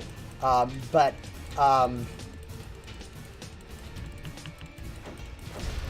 yeah, if you aren't like making any of that, maybe it isn't. I don't know. Ooh, we're getting hit by both of these. Oh, we did get hit by the second one. Yeah, I think pretty much everyone learns SOHCAHTOA now in school. I think that's pretty much the standard to make sure everyone does understand how the relationship between the angles and stuff. Because memorizing stuff is something that pretty much everyone can do. It's easy enough. It's much easier to get people to memorize something simple like SOHCAHTOA than make them memorize. Oh yeah, when I get this angle and this angle and this angle. I need to figure out which thing to use, and then I have to go think of that logically. Instead, you can be like, oh yeah, I have these two sides, SOHCAHTOA, opposite. I have my opposite and my adjacent. Oh, I need to go use tangent. Okay. Yeah. It's a memorization is probably the easiest part of math for everyone involved, just because it is kind of one of those things. It's easy enough for everyone to learn. Compared to like learning how to why do I need to use triangles when I'm only working with rectangles and need to figure out where this what this angle is, or figure out how long these sides need to be, or something like that. Actually, Actually, I was watching Makimon stream in the Discord server of Blockspot Games, which is their official Discord server, and she was trying to, from the looks of it, I don't know exactly, she may have just been messing around, but from the looks of it, she was playing with hexagons, and trying to get like hexagons so that they made a circle kind of, and one of the things about that is that you actually need to know math to go ahead and correctly make the correct lengths of the hexagons, and then space them in a way that they are actually perfectly connected all around in a hexagon or triangle base in a circle around it, because you actually need to make sure that the length of the inside is like, I think it has to be like the cosine, I don't know guys, I'm speaking right now, I don't have somewhere to write it down. I'm sure I can figure out the math actually, but you have to actually use trigonometry to go ahead and figure out how long your hexagons need to be for a certain radius of your hexagon, your second hexagon. It's actually kind of interesting how much math you'd have to use there. But she ended up just ditching the idea. I don't know if she was trying to make a pet or if she was just messing around. But yeah, no, that's the thing about math, especially trigonometry. You actually use it quite a bit when you're just making stuff in real life.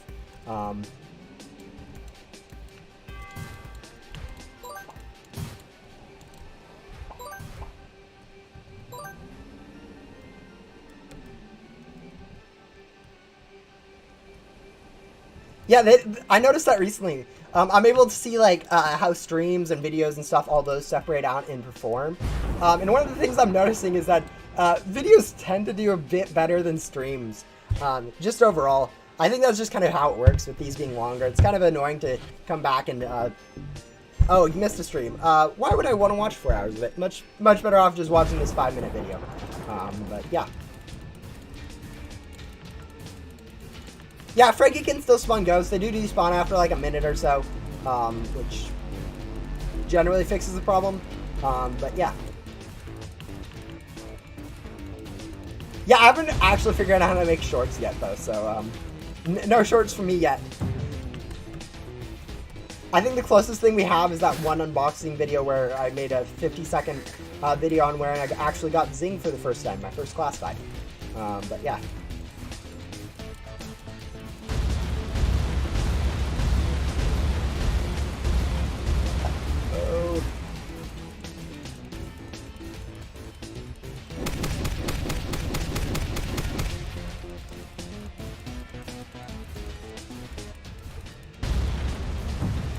You have a 9:16 ratio when you export the video. Yeah, no, I'm not doing that, Ben. Like, I hate it when things have, like, where they're like, oh yeah, you just need to do it this way. Okay, where they don't have, like, a specific button where you have to upload and then instructions for it. Where it's just kind of like a ingrained thing. Oh yeah, if you upload a video at, like, 9:16 ratio, it'll automatically become a short. Because that's the phone screen, and that's kind of what we have it made for, which is kind of just how TikTok, I guess, works. But I hate that because of the fact, like, it implicitly requires you to know that is how it works, which isn't obvious.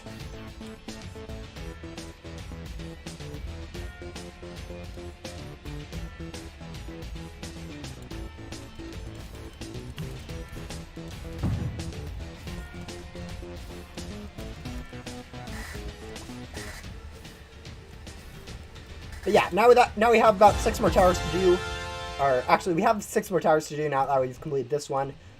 Just over an hour and a half left to do them. We're on pretty good pace to get all of them done, especially since we've already done 10 in the last hour and a half. 8 in the last hour and a half. I haven't done 10 in the last hour and a half. So I should have around hour and like 15 minutes left when I do complete all these towers.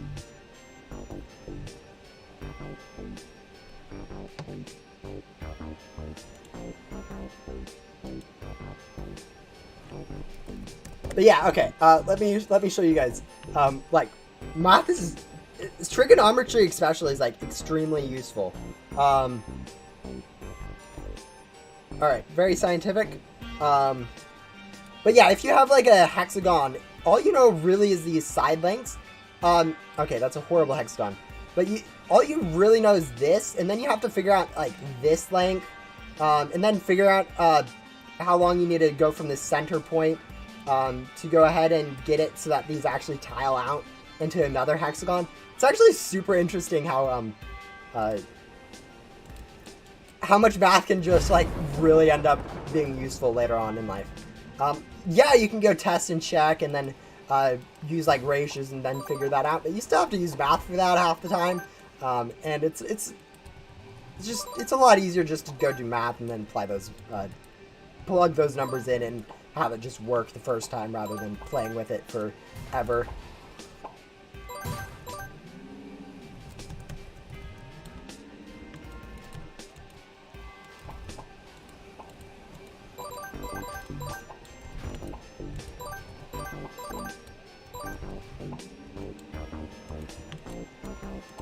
But again, seeing that you have to do all those steps to actually go ahead and place hexagons at that rate so that all their corners touch is so hard to figure out.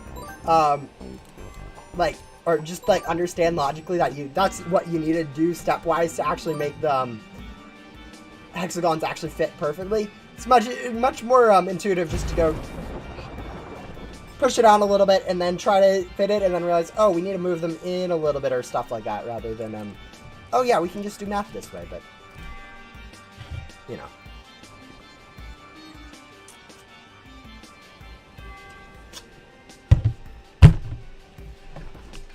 Is that, one frame?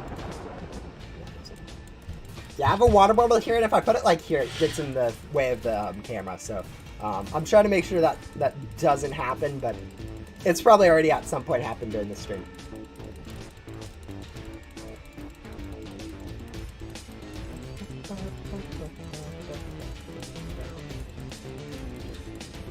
The Halloween music is super fire, I think.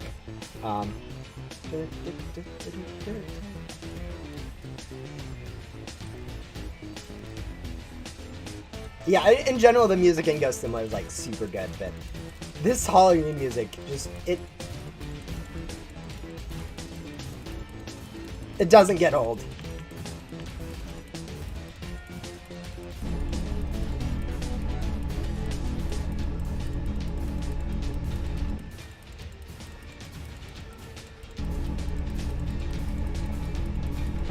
There we go.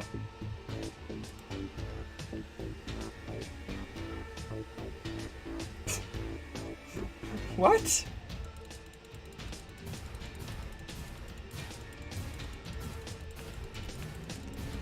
Okay. Guys. I'm trying to figure out what you mean, and I don't think you guys quite understand the problem I'm trying to show. And I don't think it really matters. But yeah, no, math can pop up in the weirdest places sometimes. And the thing is, half the time you won't even spot it. I know there's definitely been times when there's problems that I've encountered that I could definitely answer with math that I just wasn't looking for, and so I just answered it the quick way. But yeah, 3D model, guys, 3D model.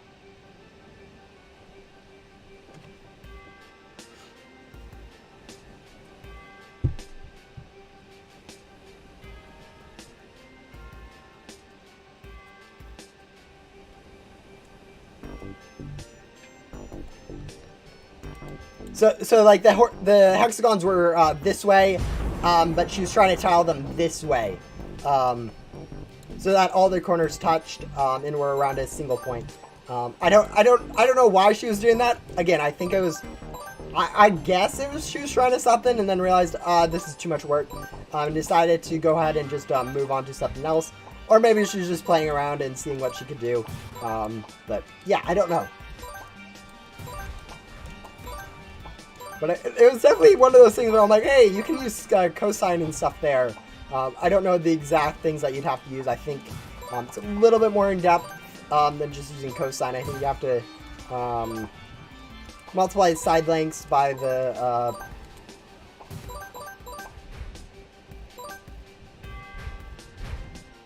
half angle or something like that, cosigned or signed.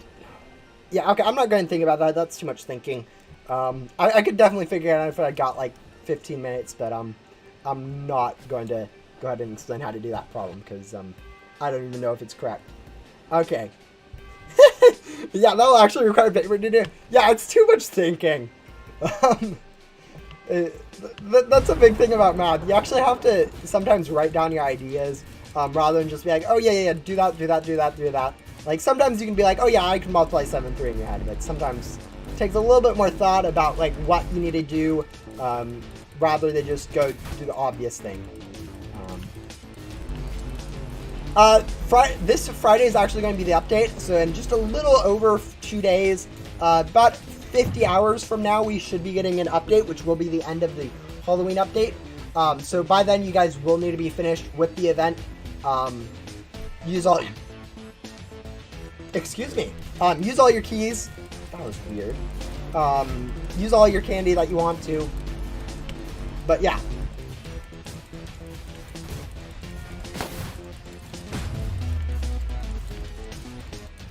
Yeah, grinding more gems.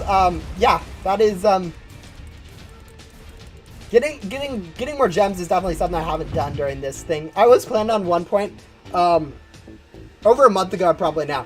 I'd grinded 5 billion gems, and I'm like, oh, all I need is 10 billion gems to go ahead and get every single class fed that I don't already have. Yeah. I haven't grinded any gems in a month. And I'd already got half of that in like the first day of grinding, so all I really needed was one more day of grinding, and then I'd have the amount of gems I needed for that. That hasn't happened. Maybe we'll do it if we have a little break between this event and the Thanksgiving event. But looking at the calendar, most likely next event will be a next update will be a Thanksgiving event. Just based on the fact that all right, open a calendar, please.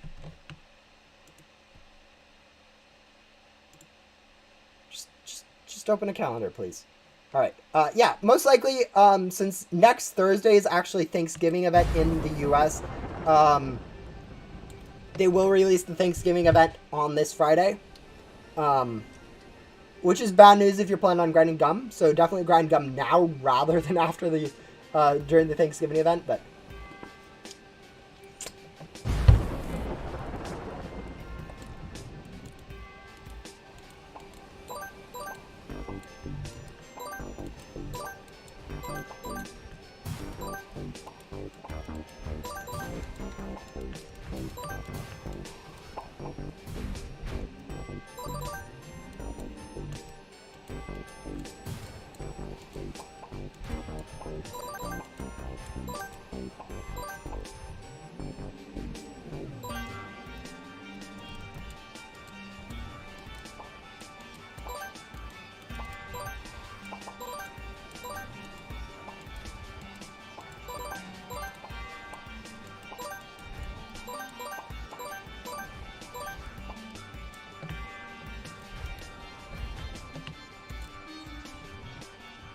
I've spent like 8.5 billion gems. Yeah, that's rough. If you, yeah, whew. I think the most I've ever spent on a Cosmic Wing between Cosmic Wings is like 4 billion or something. I've been getting really lucky with my Cosmic Wings. Although, to be fair, most of them have been given away pretty much immediately, so they haven't really been something that I've been able to actually use. But at the same time, it's rough seeing someone going 8.5 billion when I've been averaging like 2 billion per. I think I've unboxed at this point 3, 4, 5.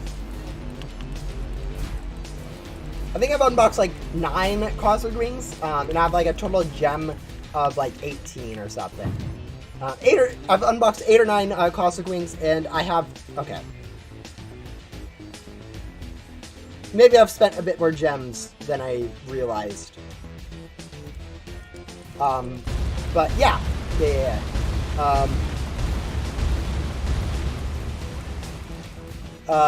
Still, it's a lot of gems. Have I really used 36 billion gems on Cosmic Wings?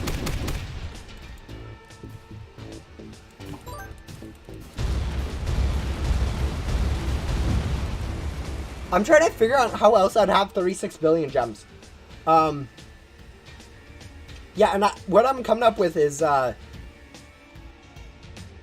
I have actually used 36 billion gems for 9 Cosmic Wings, which would be about 1 billion per, which is actually significantly below average.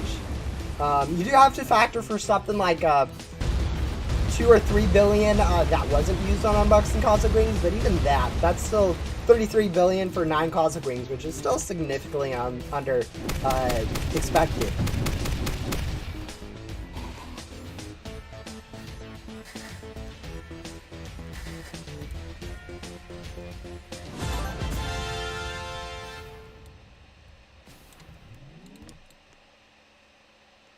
But yeah, no, that's a lot of gems.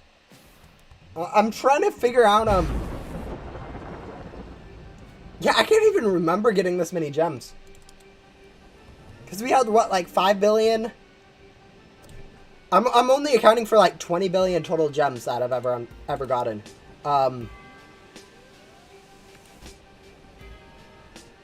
Yeah, I got like 5 billion from my first stream, 5 billion for AFK, and then another 5 billion currently.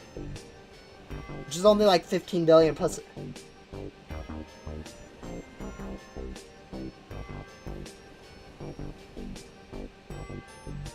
Huh.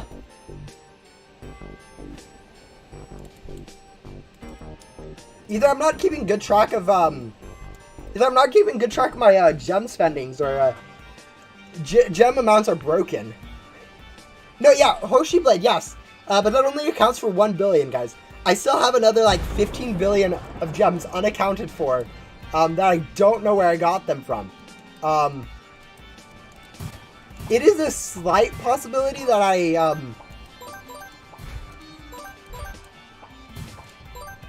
there's a slight possibility that that I'm just, like, missing 15 billion gems, but I feel like that's a lot of gems for me to just misplace. I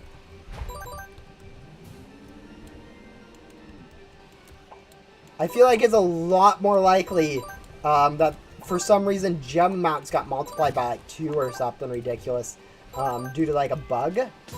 I feel like that's like the most. Yeah, I guess I could go check during some of my previous streams, see if I have numbers from there, but no, the thing about rebirthing, I never really rebirthed with more than like 300 million gems. I'd always spend my gems, or at the very least, I'd never really get billions of gems. So yeah.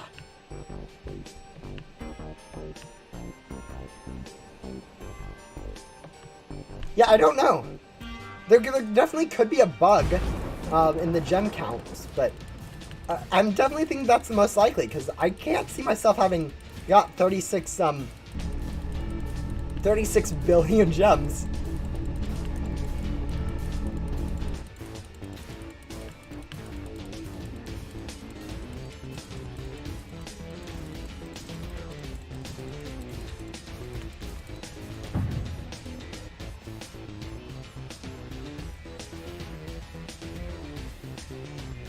Yeah, the most I can come up with is like 25 billion gems. Like, that's like the absolute max, assuming I've forgotten about one Cosmic Wing unboxing session.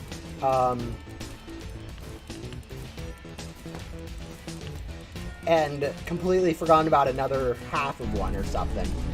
So yeah, I don't know.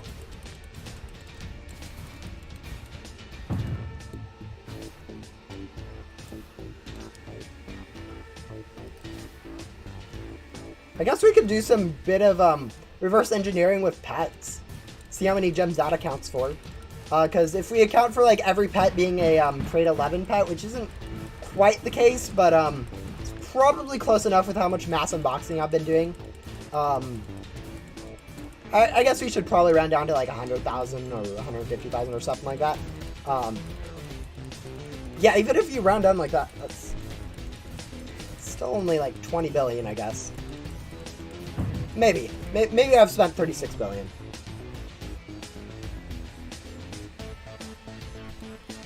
So I should only have about 2 billion in total. So if I have 4 billion, I'll confirm it. Yeah, I don't know. I think, I may just be misremembering. I think that's definitely a logical possibility now that I think about it. But it still seems super high. Anyways, we're cruising through these towers, I'm noticing. We're about 5 towers left on this whole quest, which is super nice. 5 towers. This is 109 towers, and we're on, like, the last 5% of it now, so we're on the home straight. Which definitely feels nice after so much grinding of this. Also, we should be at a really ridiculous amount of keys, too. If I go check right now, I think we're about 1,180 or something like that. If I'm thinking about this correctly, so we still have almost 100 more to get, so it should be a considerable amount of keys for the unboxing later. That's mildly annoying.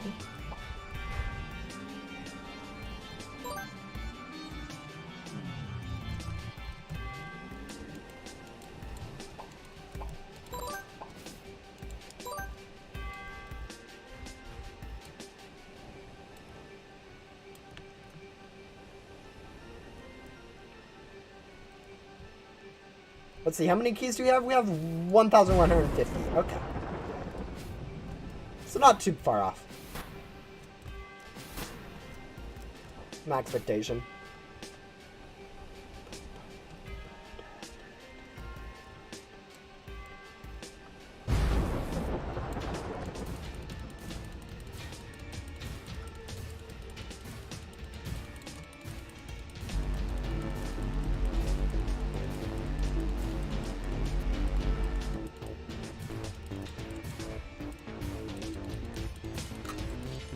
We're definitely getting hit by both of those.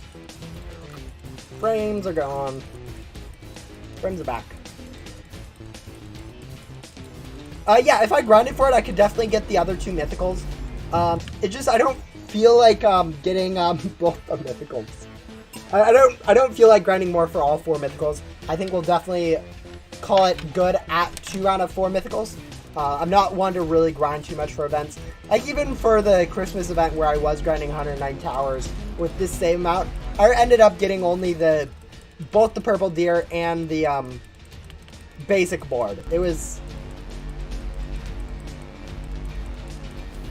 How did I get so much more during that event than this one? I guess 250 cost is a bit cheaper, I guess. But yeah, during that event, I got Dream Runner,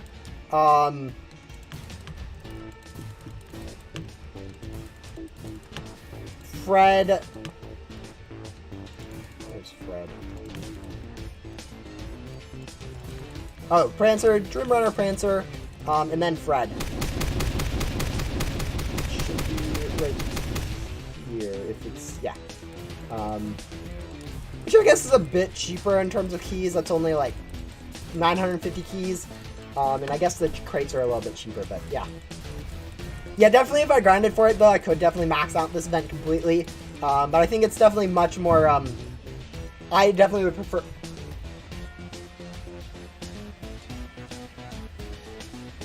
What are you thinking, Pops?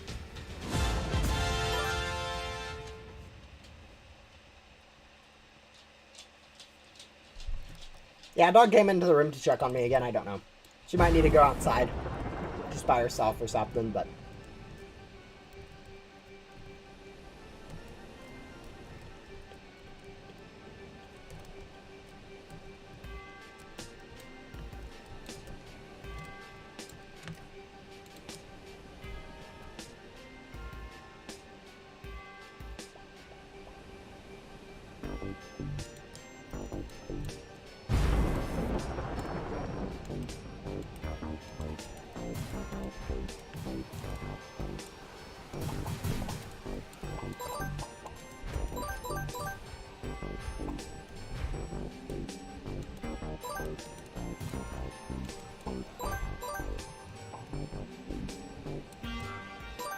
Yeah, I'm not actually planning on maxing out this event, guys. I'm going to be missing 2 mythicals for sure, and I think that's actually it that I'm planning on missing. I'm mainly thinking on just skipping the event mythical pets because generally those are worth a little bit less, and I use a lot less than I do boards. At least with boards, I can go ahead and kind of use whenever I want, whereas with pets, it's a little bit more of a hassle to go change up your pet team or stuff like that. So. And boards generally retain a little bit more value. But I actually think I'll let you guys actually decide which ones I get later on. But we'll see if that actually is the case when we get there. Again, we still have about another hour worth of bosses or towers to do before we get to a reasonable a place to go ahead and stop and once we complete this quest, we'll go ahead and switch over to unboxing. So at least another hour before I need to worry about choosing which mythicals I get.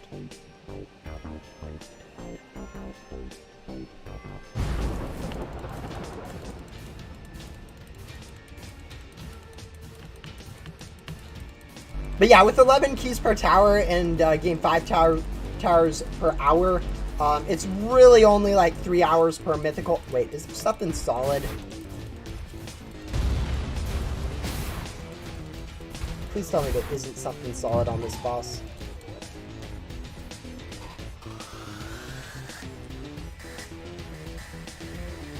There is something solid.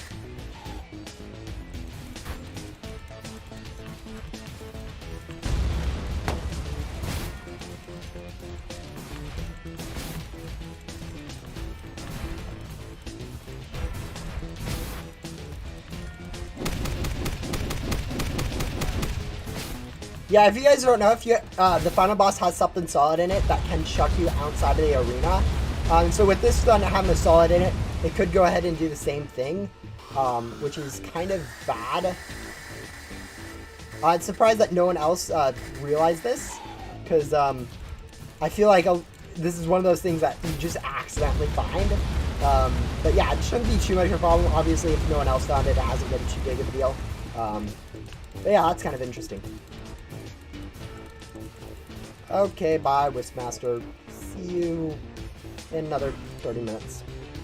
Or 30 seconds, I guess. Alright, goodbye, Gust. Bye.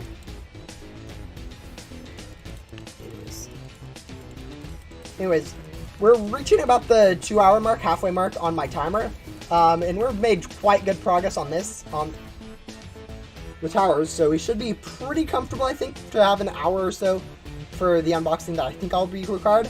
But again, the time for unboxing is definitely going to be the more interesting part, because I do have to go figure out, get lucky with all the keys, and then I also have to figure out all 4 crafting recipes, which may or may not be hassle depending on whether they are or aren't what I think they are, because I've had a look at them. I haven't looked at their wiki solution to the puzzle, to the crafting recipes, but yeah, we'll see.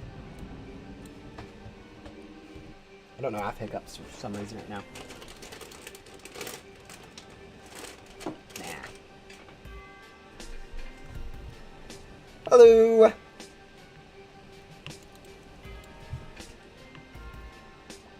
Yeah, 4 more towers until we are done with Green Knight, so that's kind of hype. It's over 20. That's over 1/25 of the tower left, or towers left.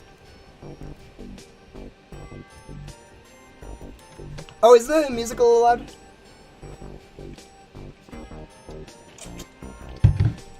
I guess it might be a little loud, but it's about normal, I think, talking wise. Let's see. It's pretty standard. What's this side? Yeah, I guess it's a little louder than normal.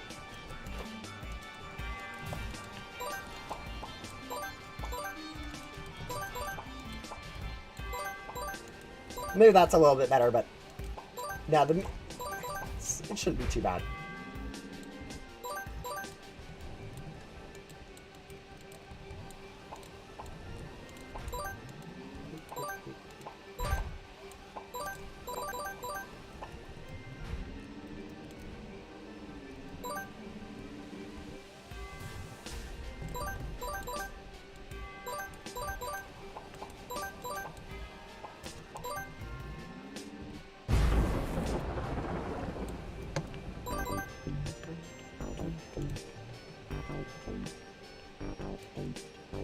Oh, glad where you're at. The in-game volume sign. Okay. Yeah, I mean, I've been messing around with some of the settings, so I was a little bit worried. I think they were a little bit off, but definitely not too bad. Oh, handball got canceled? Oh, that's unfortunate. Is that... No, that's not Spikeball. Spikeball's a different game. Handball. Yeah, I'm not exactly sure what handball is, but it's kind of unfortunate when sports gets canceled. Hello, Flower.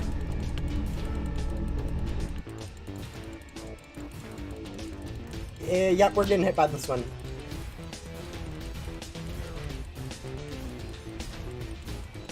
Have I seen the new Bendy game? I have not seen the new Bendy game. I don't really follow popular games. I'm barely on the Steam store, stuff like that. So, yeah, new games I don't really pay too much attention to. It's like soccer, but you can carry the ball. Interesting. The only game I'm thinking of right now is rugby, guys, and I don't know how you play rugby.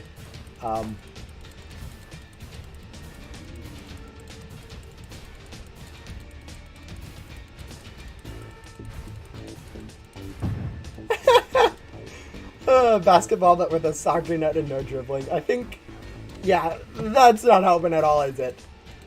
Not me, at least. All right, good. We did get the cycle. Yes, the Halloween event is ending this Friday. So in about 2 days and 2 hours-ish, it's going to be most likely replaced with the... On that update, we're most likely also going to be getting the Thanksgiving event. So that's kind of what Ghost Simulator is going to be up to in the future. End of the Halloween event, followed by the immediate start of the Thanksgiving event. Which, I don't know, I'm generally not a fan of the Thanksgiving events, but we'll definitely see what it is this year. I know last year I ended up filling my inventory way too full of Thanksgiving stuff, because, they used crates instead of, they used chests instead of crates. But yeah, we'll see.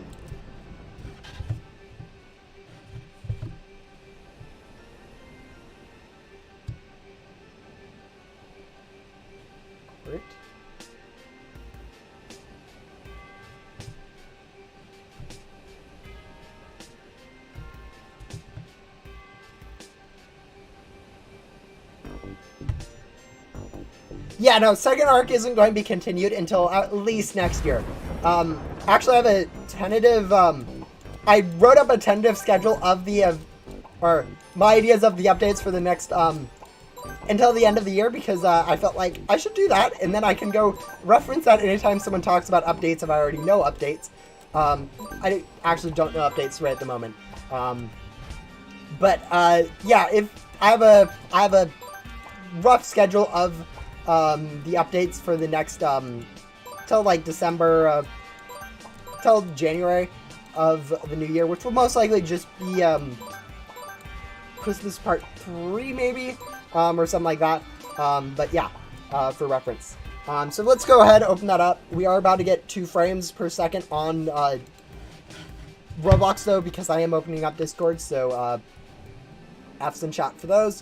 But yeah. Yeah, it's going to be a ways away, guys. Oh wow, we are no. Don't open up on that screen, Discord. I want you to open up. I want you to open up over here so I can find where I'm going to go before I leak stuff.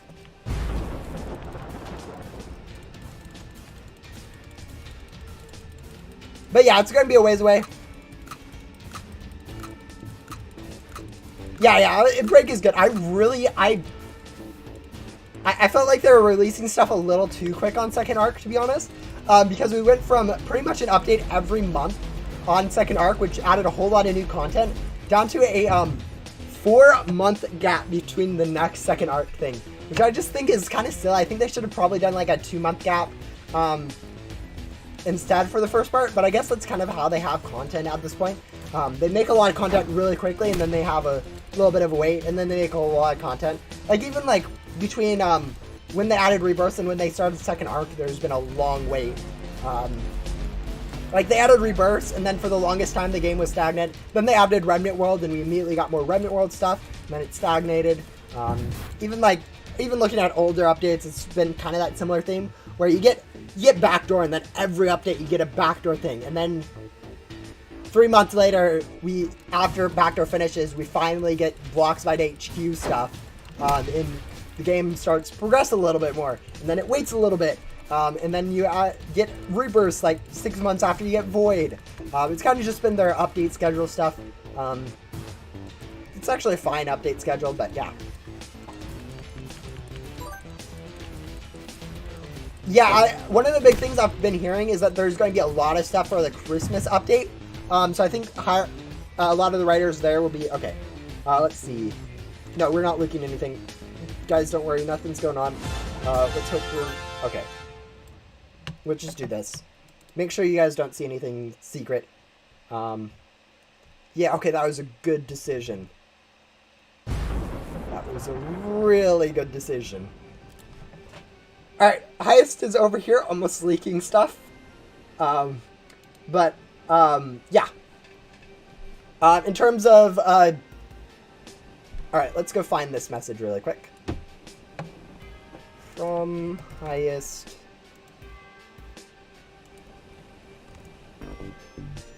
Alright, this might take a while because my computer does not like doing this much stuff at once.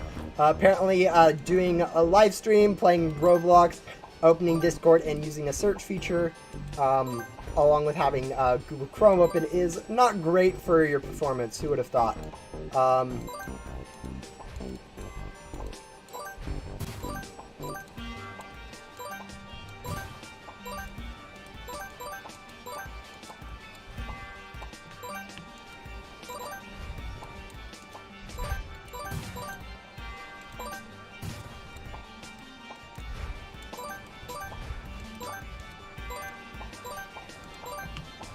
Alright.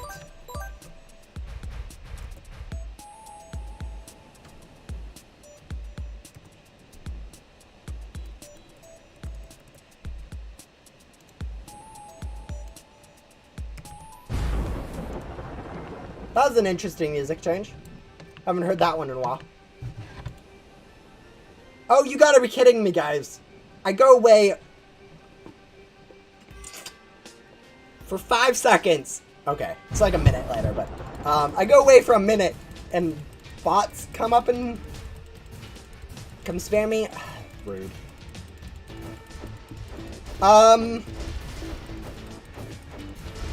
What should I get if I already have Ghostly Vision, Lucky Eyes, and Master Hunter? Once you have all those three, you can either stop rebirthing and not worry about it again, or I would recommend going for a lot of Tycoon. For right now, I have, in my rebirth stats, I have 11 Ecto Tycoons, so I get over 4 times the amount of Ecto Tokens from bosses. And so I'm able to get over 150 million gems per boss in Main Hub, which is a really good way of grinding gems, especially if you can do a rebirth like every 5 hours. You can go ahead and get like a rebirth a day for like 3 or 4 days, and you're already getting an insane amount of extra gems from bosses. So either going for Ecto Token Tycoons or Souls, you can go ahead and do it. But yeah, that's my recommendation for rebirths after that. Let's go ahead and try to find stuff that I promised a while ago. Alright.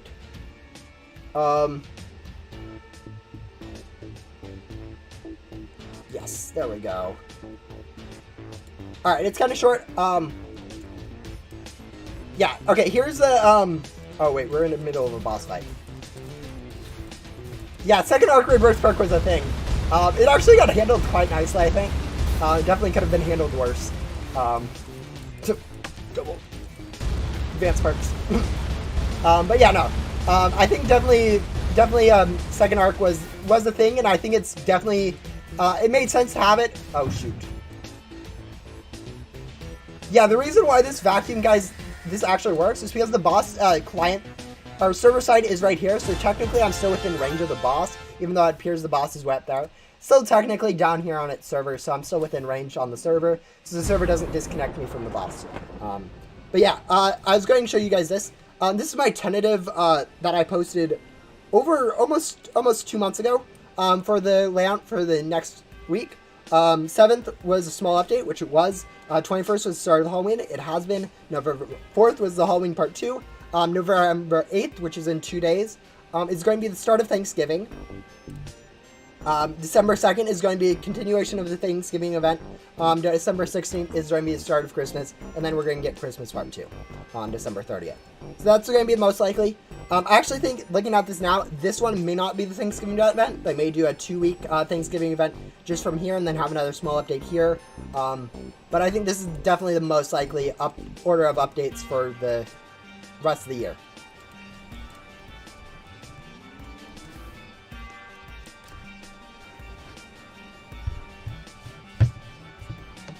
But yeah, that is over 2 months old, so I'm not leaking anything. We'll go ahead and move this over so I don't have to...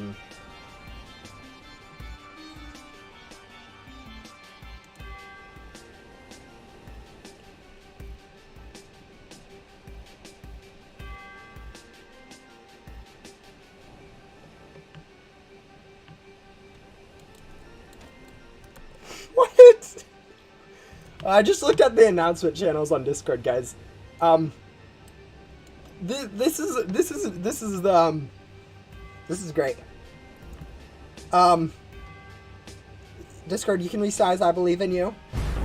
No, you can resize to correct size I believe in you.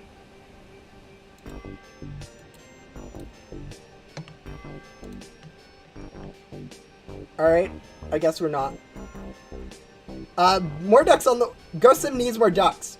More ducks on the way. So it looks like we are going to get more ducks, in Discord soon, so... Or in the blocks, in Ghost Simulator soon, so... For anyone who is excited to see more ducks, Ghost Sim... Or Bloxfight has you covered.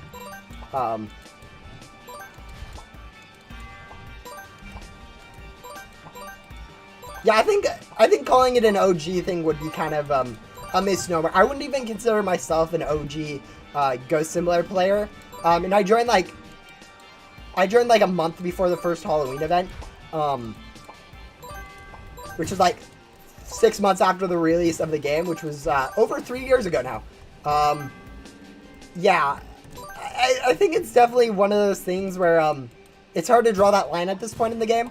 Like, do you draw that line Easter 2020, or do you draw that line Dino event, or maybe even Space event? Or do you even draw it like anyone who can play the game in the first update is only an OG? Or is it sometime later, like, I don't know, the Metaverse event?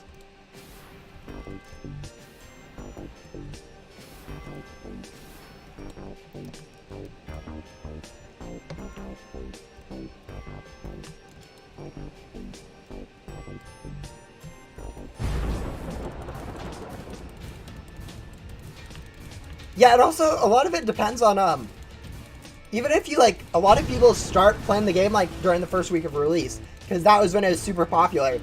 They played up until, like, Halloween 2019, or even, like, they quit before that, and then they come back over 2 years later. And do you consider those people OGs or not? Like, I personally wouldn't consider someone who left the game for, like, a year or two, to be an OG, even if they, like, I guess it depends on how long they're playing.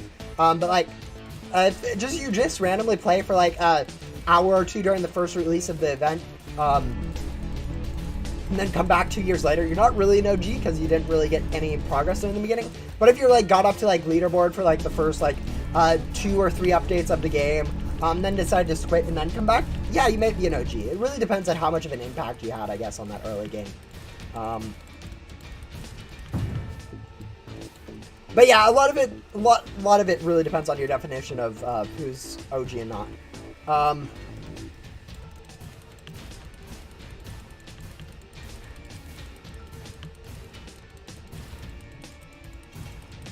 Yeah, I think I don't like the definition of it, but I think it's definitely moved on a lot from what it's like clear is. I think it's definitely kind of its own phrase rather than standing for something else.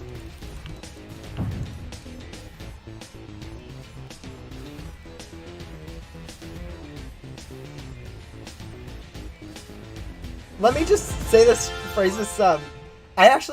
I don't know explicitly too much of the lore. Like, even this event, I stopped paying attention way too soon on pretty much every single lore quest, or every single quest during this event. So I don't know official lore and stuff anymore. So I don't know exactly what exactly is going on there, and so I don't really have an opinion on what's going on. Like that same thing applies to half the time I probably can't tell you that who's Shelly's brother. I'd probably say half of the time I'd say Leo, or half the time I'd say Blazes is Luna's brother or something like that, rather than correctly saying that, oh yeah, Blaze is Shelly's brother. Yeah, I said that in the correct order. Like, I'm so bad at remembering lore sometimes, so I don't generally know what exactly is meant. From what you said, I definitely think it's a very, very. I think the bigger thing is having like event NPCs interacting with the main NPCs is kind of interesting. But I definitely think it's a nice nice character arc to have stuff like that.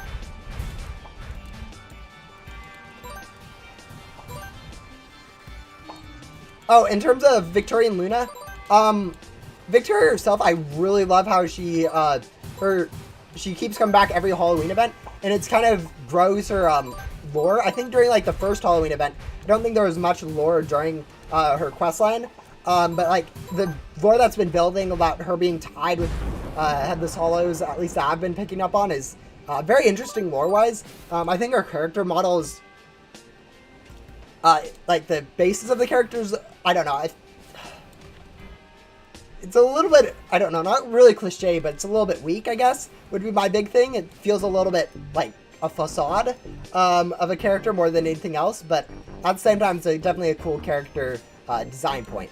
I didn't phrase that correctly, but that. In terms of Luna, I think she's a pretty basic leader of AOL.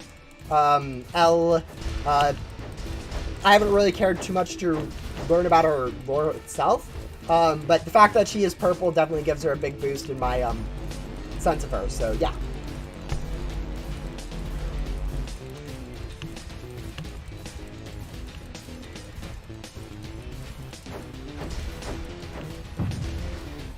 But again, I don't really pay attention to lore, so a lot of this stuff is just a little bit of impressions I've gotten over 3 years of like 1 or 2 quests for each NPC where I read like 3 or 4 lines of dialogue total. So maybe not the most educated opinion on NPCs.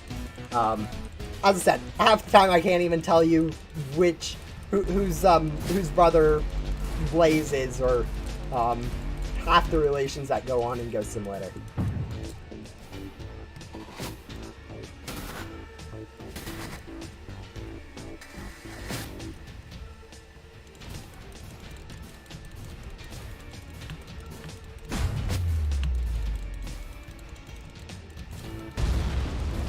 You've said that before. I don't know if they are, because all I have is stuff that you guys have said. I haven't actually looked at the dialogue myself, so I'm not going to say they are, but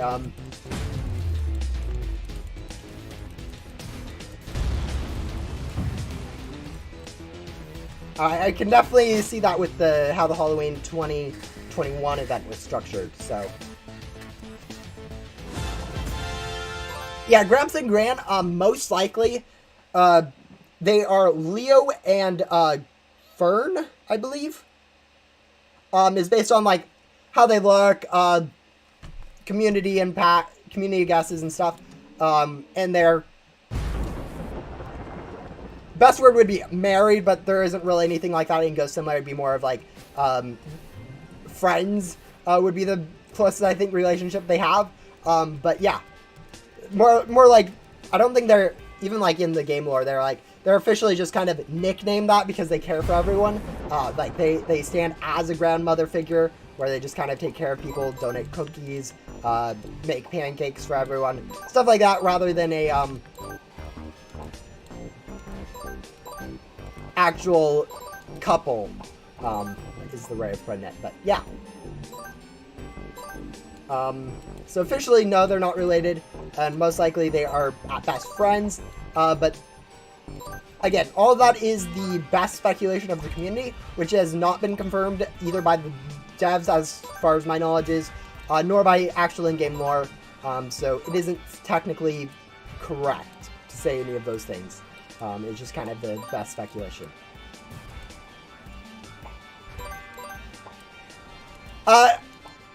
Rowan and Yoko, yes, guys, I am the, I think I was the first person to realize that Rowan and Yoko were brothers, so that one's kind of stood out to me. But yeah, other than that, though, lore relations that are hidden, couldn't be bothered. Yeah, they're actually brothers, if I do believe, but, yeah, that's mentioned in Joven's dialogue in the, Void, which is actually interesting. A solid 4 FPS? Yes, my PC is amazing when it comes to Ghost Simulator stuff. The thing is, it's actually not too bad. The thing is, it's overheating to get the 60 FPS, and so it realizes it's overheating, so it limits resources, so it does drop down to that 2 to 3 FPS.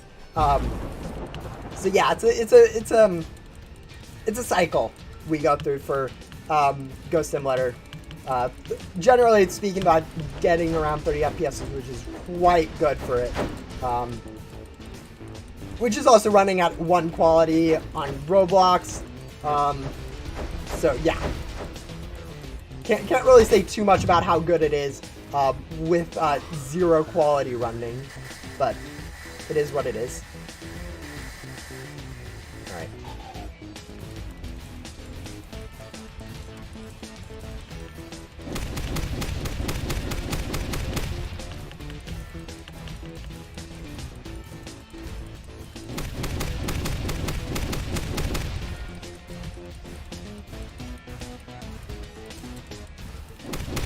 Yeah, the thing is, I don't really read lore or quest lines too much in Ghost Simulator. Like, even stuff like Spades and stuff, which are recent, I read the dialogue somewhat. I kind of browsed it on the wiki enough to understand, like, what's going on and to make sure that what people are saying, like, is actually correct on Discord. And, like, even, like, with Joker and stuff, realizing that the Wonder Bow isn't actually Bow. The main work of that wasn't actually his dialogue that hinted me to that, even though his dialogue does hint that he is Joker, not Bow. The main thing that hinted at that was the fact that he has a Joker's model rather than Bow's model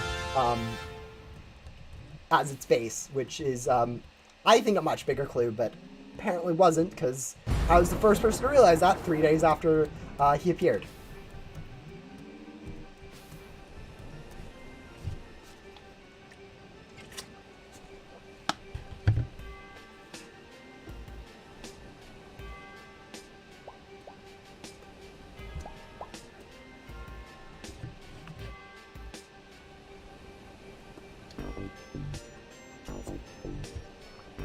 They wouldn't reuse the texture. They have Bow's texture.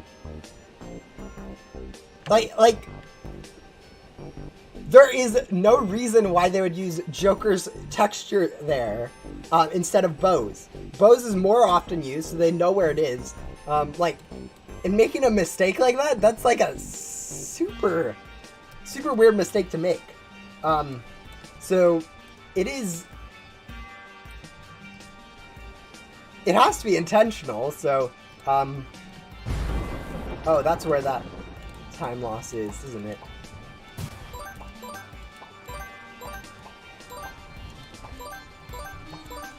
Hello!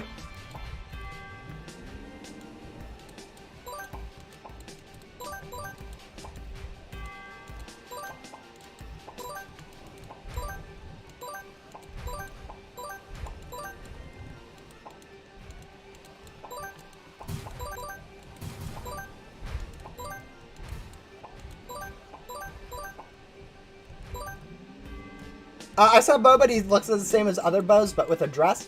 Yeah. On the surface, it definitely does look like the same model as other Bows. The big thing is, alright, let's do this. Alright, Bow and Joker actually look the same. Please tell me. No. Okay. Wiki time. Alright, I'm going to pull up a picture of Bo and Joker from the wiki, and they are pretty much the same. Alright, let's see, how fast can we do this? Slowly. Bo, Joker. Alright.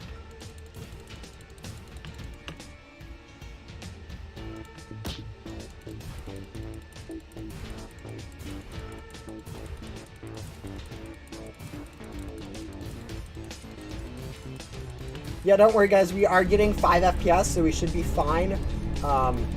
This is perfectly normal, and Ghost Simulator doesn't have any problems in its coding whatsoever in terms of lag.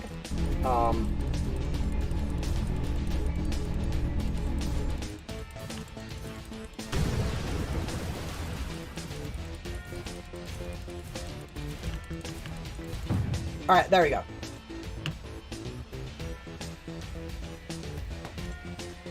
Yeah, okay. Okay, guys. Here's Joker, and here's Bo. They have pretty much the same model, the same shape. Oh, wait, we are getting too close. The only difference there being that, Bo has a suit, and Joker has a, weird suit, with white on one side, black on the other, and this little tie. Alright, we are getting destroyed. In the actual boss fight. Let's go focus on that a little bit more. But yeah, it turns out that Wonderbolt ends up having the white and black suit of the Joker rather than Bo's pretty much solid black suit. You can actually see that actually as you walk up to Bo, there's a little bit of a white pointing out at the bottom of the tip of the wisp as his, but yeah. Where can you find Joker? Joker, similar to how Green Girl appears throughout Main Hub, Ghost World, stuff like that, appears just randomly after you've rebirthed. Joker goes ahead. Green Orb actually appears in the Main Hub. There's 2 spots on like trees, one in beach and one in forest on top of the tree. They appear sporadically, kind of like Green Girl does. Okay, we're missing this cycle. And if you click on them, Joker does appear. You can look on it on the wiki, is probably the best place to figure out how it happens, but yeah.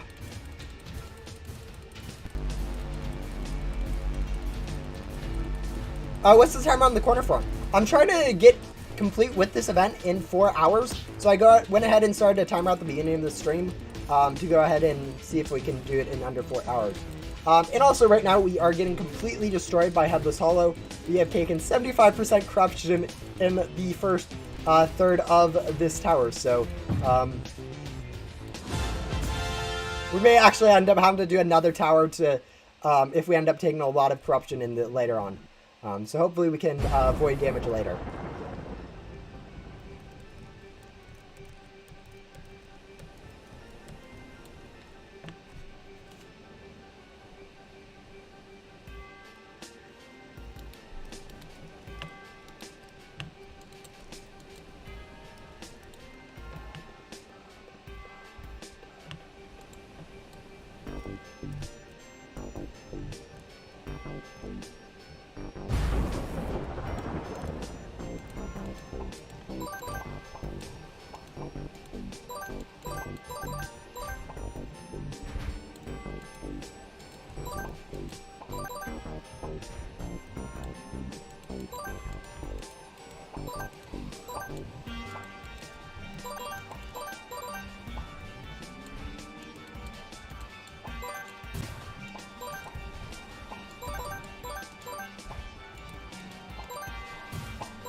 But yeah, most of the attacks on these next 2 bosses, though, are pretty easy to actually dodge. I think Headless Hollow has the hardest attacks to dodge out of all 3, so it's generally the hardest one. But like, even Headless Hollow is pretty easy to dodge attacks. Really, 24% should be enough to do this whole tower. So we aren't in too much of trouble. The biggest trouble is if we end up taking like getting up to like 96% before Wisp, we might have a little bit of trouble with the laser, because even though that thing only does like 1 or 2%, like Second, it is relatively easy to dodge. It's actually hard to completely dodge. Like unlike this one where you can just kind of get close and it will never hit you. Wisps actually still kind of hits you, even when you're this close. So you do end up taking a little bit of just chip damage from that. So if we end up taking a lot of damage from Frankie, we may have some problems with Wisp later on.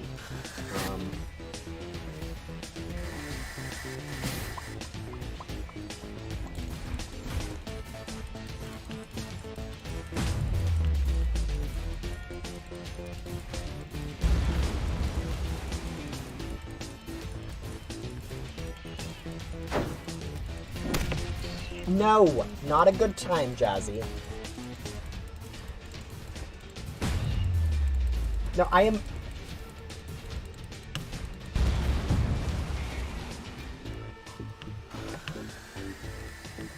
in the middle of something, Cat.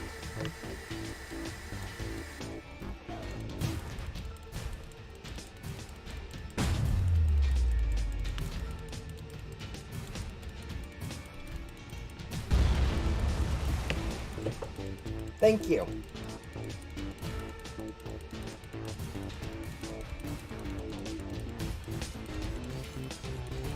Ow, why did you spawn that on top of me? That was rude.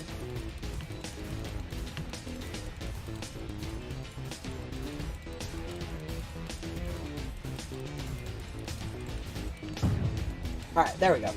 Frankie's done. We only took 2% corruption, so we should be fine for a Wisp. Really, the only thing that can stop us at this point is, yeah, Cat sabotage. Yeah, definitely Cat wanted to get her fair share of camera time for the stream.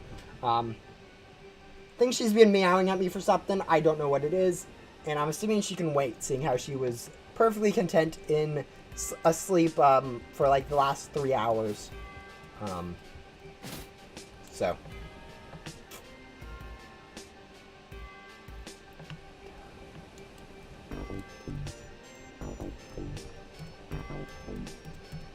Food, probably. Yeah, she has her... We have a food ball for her that she has to actually bat around to get food out of. So she doesn't have, like, a food dish or anything that we have to maintain. But it does need to get, like, filled up, like, once a day or something. But even if it's empty, she sometimes just steals food from the dog. Because the dog has, like, an open food bowl. Or food dish that pretty much has an unlimited amount of food in it at any point. Which she's fine with... Or... Dog doesn't usually use too much of because she kind of just eats when she's hungry, I guess. But yeah, there's enough food for the cat, so she doesn't need food like right now. She is perfectly fine waiting another hour and a half for the stream to end before I need to go fill up her food bowl. Attention, yeah, she might need attention. She definitely doesn't get enough of that, apparently. Or at least that's what she's trying to tell us, I guess. But, you know, if she wants attention, she can just kind of come sit, like, on my lap, and then I'll give her attention. And there she's out of the way. But yeah, we have about one more, this little bit of this tower, and then one more tower before we are done with the tower portion of the stream. So we are getting pretty close to the unboxing portion, which should be kind of interesting, especially if we can manage to get the godlies and stuff that from the 30 key chest that we most likely will end up missing. Alright, I hate this stack. I can dodge it.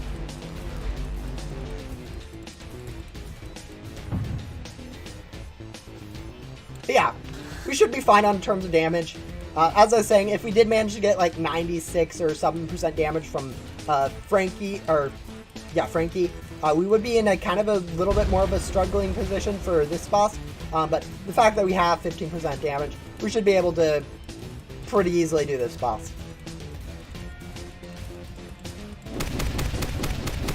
As long as I don't end up getting comboed or anything, we should be fine.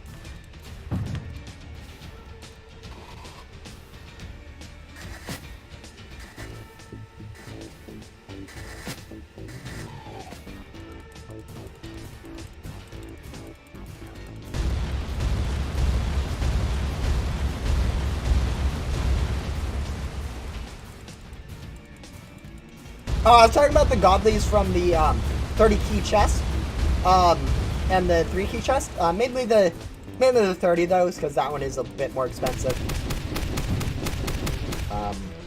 But yeah, no, getting those godlies from those 30 key chests is actually going to be kind of a pain, because it is 30 keys per chest, and then you have to get a 8% chance, which is about 12 and a half, or it's exactly 12 and a half on average chests you need to open, which is quite a bit of keys. It's actually more keys on average to get a godly 8% godly from a 30 than it is to actually open a 350, which is actually quite a bit.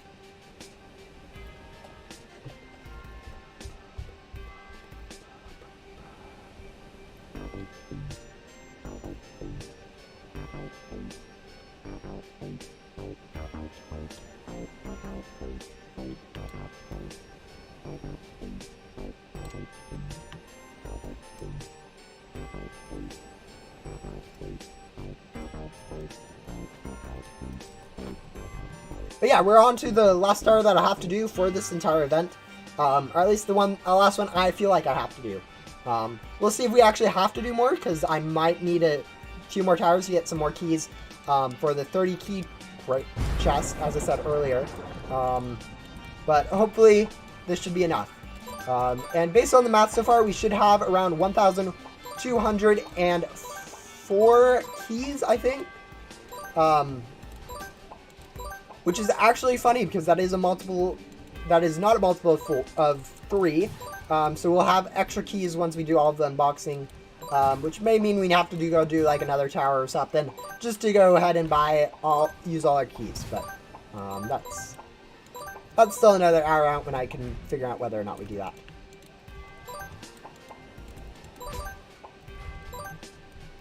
Uh, 70k I don't think is enough for all the stuff you need to buy. You need like, I think it's 80. Is it 80? Is it? You need around 60. Okay, it depends on how much luck boost you have. If you have glitchy loot gum, double luck game pass, and 10% luck boost, it's around a 45 crates per godly, which round up to 50. That's about 250 and 500, 250, 45,000 and 50,000 candy per the godly and the in each of the pet crates, which is 75,000 candy that you need just for both of those, and then another, I think it's round up to 100,000. I think it's closer to like 80,000 for the purchasable boards in this event. So around 150,000 just for 150 to 200,000 for all of that stuff, not including however much you need for the craftable stuff.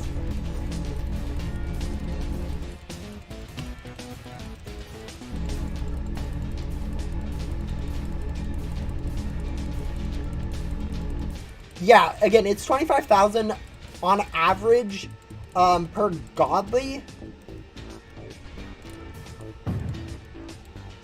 Smart. It's about 25,000 per average on a godly for the 500 candy crate, and then another what is it? Another 50,000 per godly for the 1,000 candy crate. So yeah, 30. You might be in a little bit of trouble when it comes to finishing up this event. Also, we are in a little bit of trouble when it comes to lag during this event.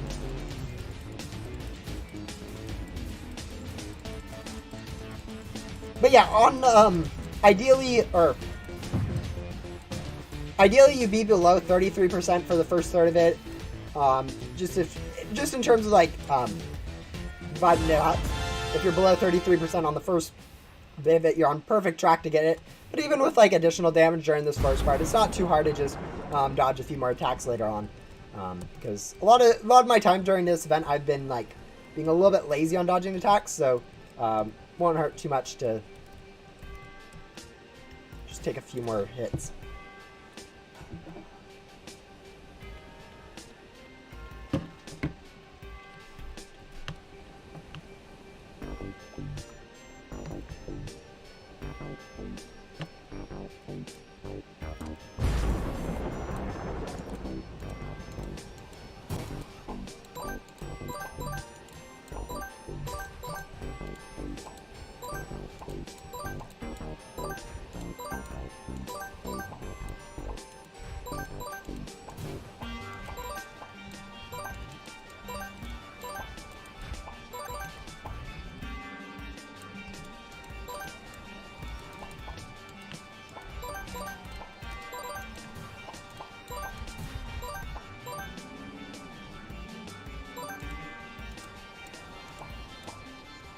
yes, this is my last tower for quest, and that is about the halfway mark.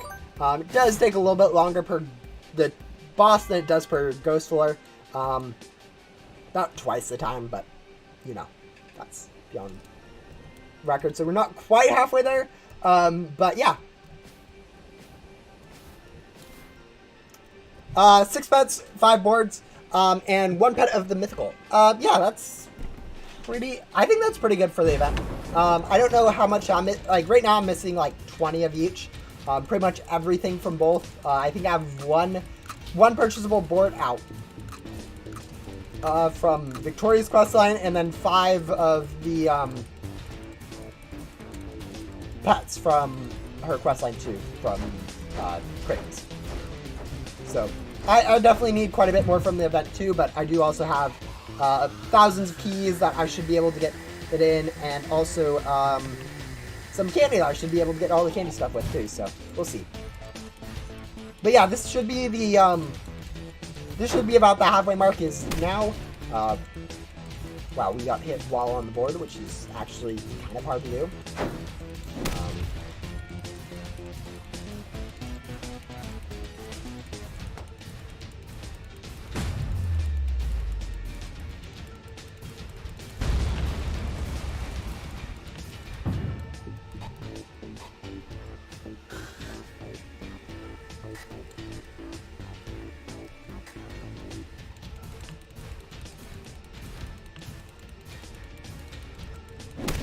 I want to delete a lot of the event pets I have since I don't have a use for them.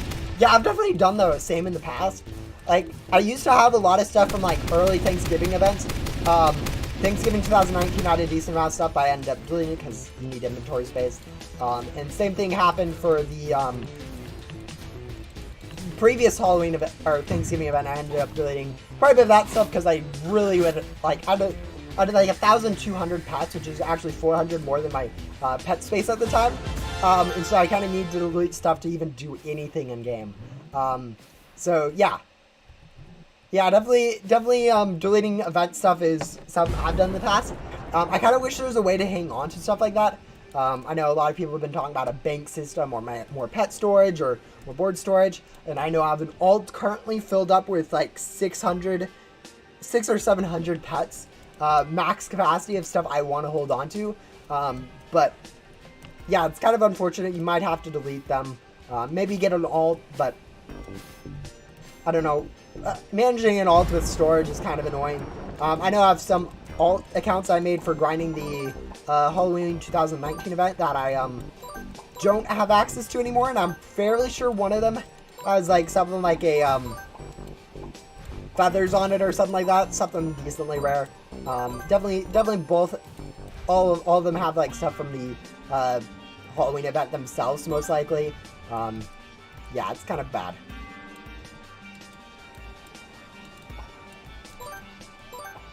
But yeah, the thing is, they aren't really worth anything, like, ever. And so, like, most of the time, you won't ever even regret deleting them. Especially if you don't remember them. But, like, every once in a while, someone's like, oh, yeah, I'm looking for this specific pet. And you're like, I think I have that. And then you remember you deleted it. Like, oh, yeah, sorry, I deleted it. And it just kind of feels bad to have deleted it. But, like, unless Bloxbyte, like, increases the storage system, we are going to be running into a storage problem. Because currently, right now, we have 865 pets in the game. I have 830 pet storage, which is actually means I actually can't have every single pet in the game in my inventory. The only thing saying that is I don't have a single plus 70 pet storage, which would bring my total up to 900. So we're 35 pets away from having more pets than max pet storage. At which point, I think players can go riot about, rightfully go riot about getting more pet storage, because the, yeah, I think that's a good standard is, there shouldn't be more pets than you have pet storage. Yeah.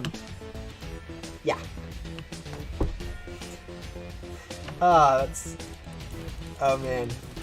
I am 100% for rioting once we hit that limit, though.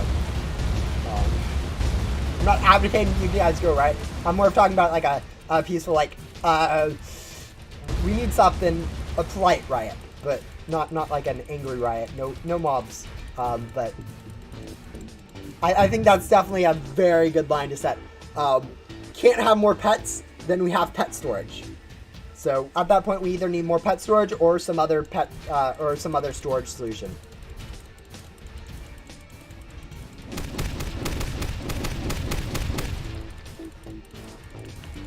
No, max right now is a 900. Oh wait, no, 925. You're right. I've forgotten about Reed's and I don't know her names. Questline. The two that give each like 25 storage. Just because they are not worthwhile. Yeah, no, those 25 quest lines I haven't done yet. They are the only quest lines I haven't done ever, and I don't think I will do them anytime soon. But yeah, there we go. We have gone ahead and defeated the last tower I need to do for Green Knight's questline. So that's really, really nice. We'll go ahead and turn this quest into Green Knight and see what lore he gives us and what he gives us also, because I might need to clean up my inventory a little bit. But yeah, there we go. We have completed Green Knight's questline. We are now completely done with the quest in Ghost Simulator, and this one took over 20 hours to do. So this is really nice to get. Energy in these keys is perfect. If I try to, yes, I have my power back. Freedom is truly unmatched. Ghost Hunter, thank you. And we get the Haunted Moon. I think that's a pet. So we'll go ahead and get that locked. Take a quick look at it. I think it's a pet. Yeah, it's a pet. We'll go lock that and then equip it over here just to see how cool it looks. Okay, a pretty mad looking pet. I don't think this is like anyone's favorite. The fact that it's kind of solid colors in the center is probably the biggest part of that. Although I do kind of see how there's a moon shape going on with the pumpkin, which is kind of interesting. But yeah, it's definitely not like a reward where it's stats are worth the quest. It's more of one of the things where it's more of completing the quest itself is its reward rather than the reward it gives. But yeah, it's about 20 hours worth of time grinding the towers for that. But with that done, we have an hour and 11 minutes pretty much to go ahead and unlock everything else from this event, which includes pretty much everything from this shop, pretty much everything from crafting, and then pretty much everything from these 350 or not from these 30 and 3 key chests over here. But yeah, another thing I will need to go figure out is which mythical to go ahead and get.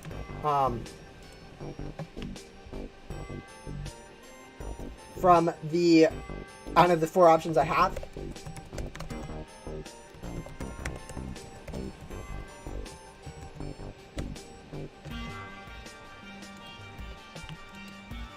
And so I'll go ahead and start a poll. This poll will end it when I'll go ahead and end this poll when I finish with everything else. But which mythical should I get? I'm gonna ask you guys that. You guys get to decide which 2 of these 4 mythicals I get. The highest 2 votes ends up getting it.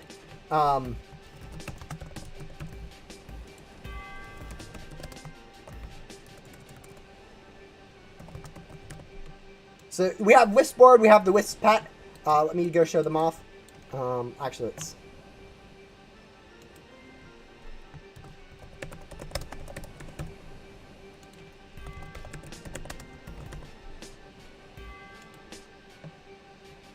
Alright, there you guys go. There's your poll. You guys can go ahead and vote now. But we have this Wisp board, which is kind of a board based on the backpack of the Wisp itself. We have the Wisp pet itself, which is kind of a pretty self-obvious one. Those 2 are both the Wisp set. Both of them are the newer set, the ones that got added in the last half. And then we have these chariot sets, which is actually kind of a castle drawn by a horse. They look kind of cool. I can't kind of show you because I don't have them yet. But yeah, we have a board of that and a pet of that. They look pretty much identical, other than one obviously is a pet, and then one of the other ones you ride on. But yeah, I'll go ahead and give you guys, until I finish up with the rest of this unboxing, go ahead and vote on that. So yeah, you guys can go ahead and have a choice in that. Yeah, definitely my idea would be to get both boards personally, but you guys can go ahead and choose what I get. I think this Wisp stuff is actually cooler than I think it is. And this might be a little bit more overpurchased just because it is definitely the cooler set. So value-wise, it might be better to go for Wisp. But I don't think in the end it will truly matter. I have not already unboxed anything. I have 1,200 keys, and I can go ahead and unbox any 2 of these. In theory, I could do 3, but I need to save my keys for these. And while that's going on, I will go ahead and unbox for the rest of the stuff.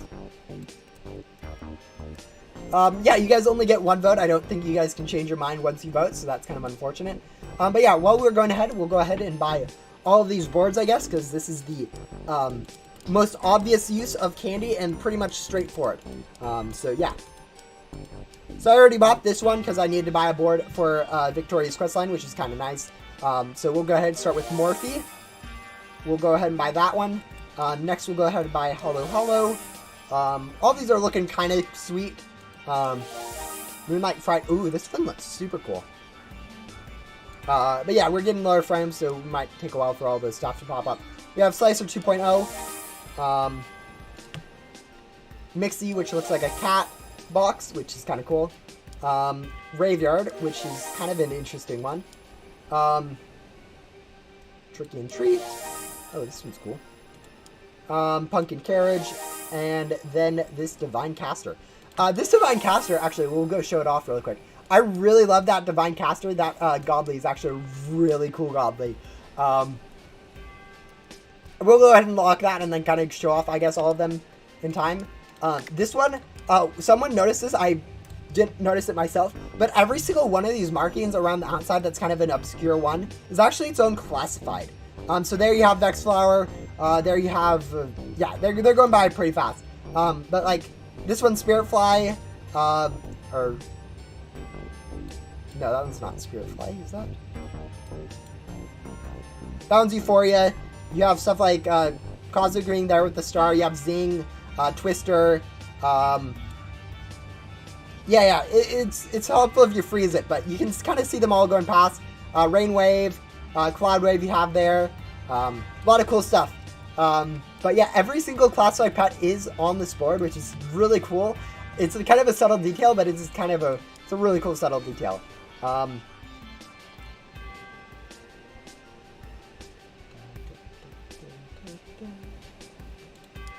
Next up, we have this Pumpkin Carriage, which is the first Godly added.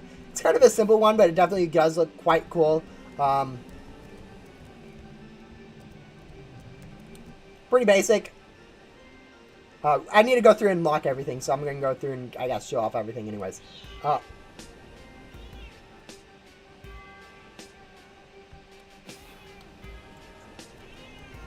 You know, maybe we'll do this the fast way, so we can get all of them highlighted with this red. You're in my way again, Jazzy. So yeah, we have Graveyard here, Trick and Treat here.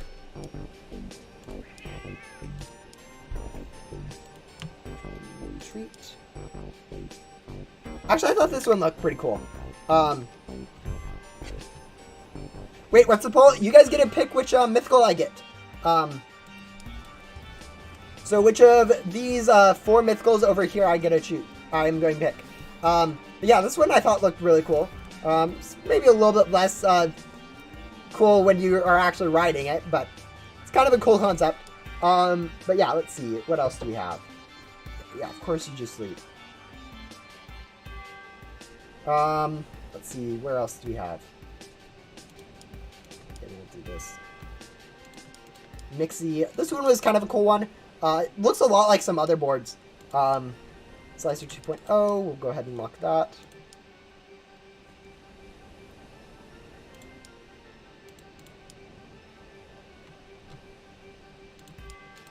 Lock this. This one I also thought looked pretty cool. If we look at this one, oh yeah, this one's actually kind of cool. Looks like an Oreo, I guess. It's not quite, but kind of looks like a cookie with bats on it. Yeah, I think we have time for this. I don't think we'll take this long for other stuff. Let's see. More Flea.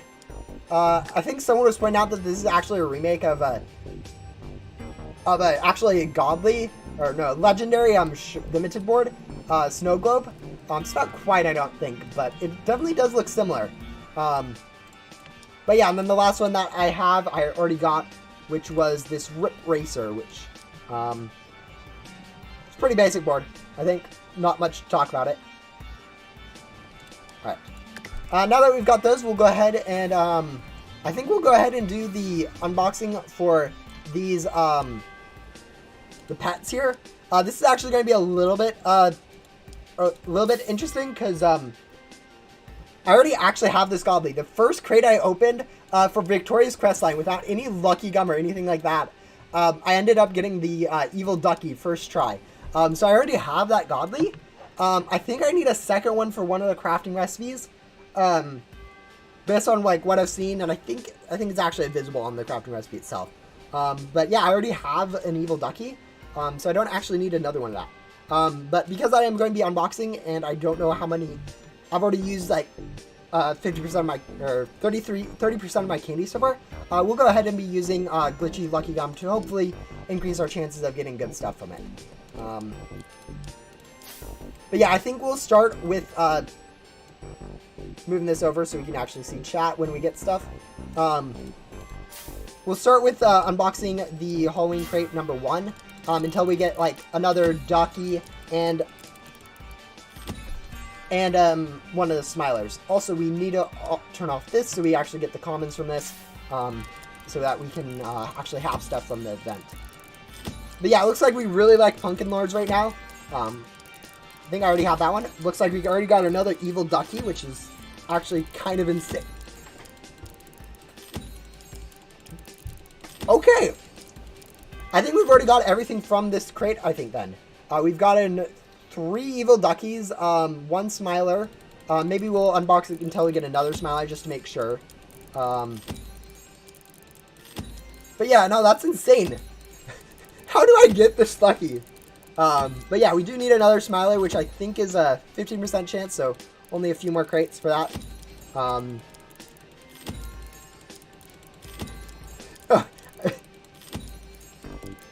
And then we can move on to, yeah, there we go. Got another Smiler. One, we'll call that good. And then we'll go move on to here, which we need probably at least 2 of those Godlies, and then at least 2 of the Legendaries, I think will be where we were going for.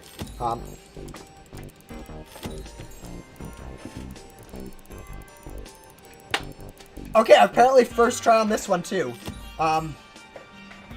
I guess the Godlies from these crates really like me for some reason. That's insane. Looks like we got an Ignis Purpleus, which I think is going to be a... It's definitely sounds like a cool name. I don't know if it actually looks cool. Looks like we got our Misty, finally, that we've been looking for.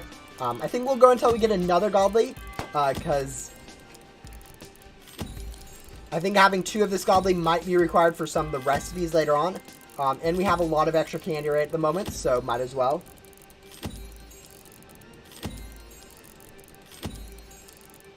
Alright, looks like this second Godly is being a little bit more difficult to get, so that's probably fine. Can I donate some luck to people who need? Yeah, sure. You can have 85% of my luck right now. Here, I'll send it to you really quick. Gum is gone. I already used another one.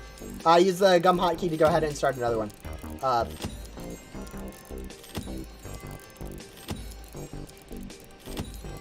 Okay, yeah, we haven't gotten another Godly yet, so maybe we don't need a second one. Guys, don't spoil me on recipes either, so don't... I know I'm talking about a lot about recipes right now, and you might be in... wanting to go say something like, hey, you don't need a second Godly, so you can stop unboxing now, but I don't know, I don't need another Godly, and I think it's probably best for me to go ahead and get one just in case. This second one. Maybe I shouldn't have donated you some luck. Yeah, it looks like after that donation of luck, I'm not getting anything other than these Rothensteins. But yeah, I think we have enough candy to go ahead and burn for a while more.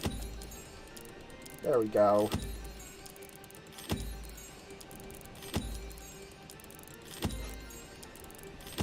Yeah, it wouldn't be fun if I ended up not having to spend this much.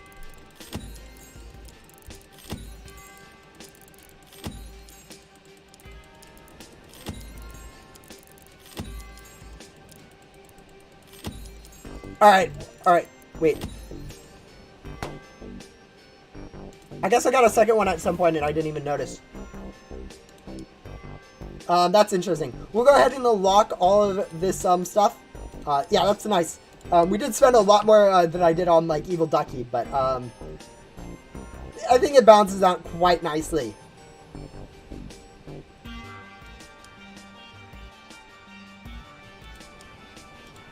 I'm just being blind. Wow, that took me forever to see where Haunted Hatter was.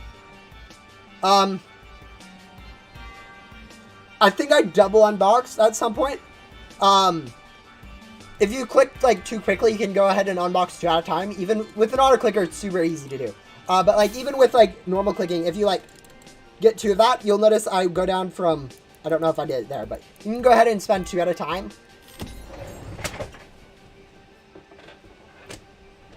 I'm not even using gum, game. But yeah, you can go ahead and unbox. You can go ahead and unbox two crates at a time, even with normal clicking speeds.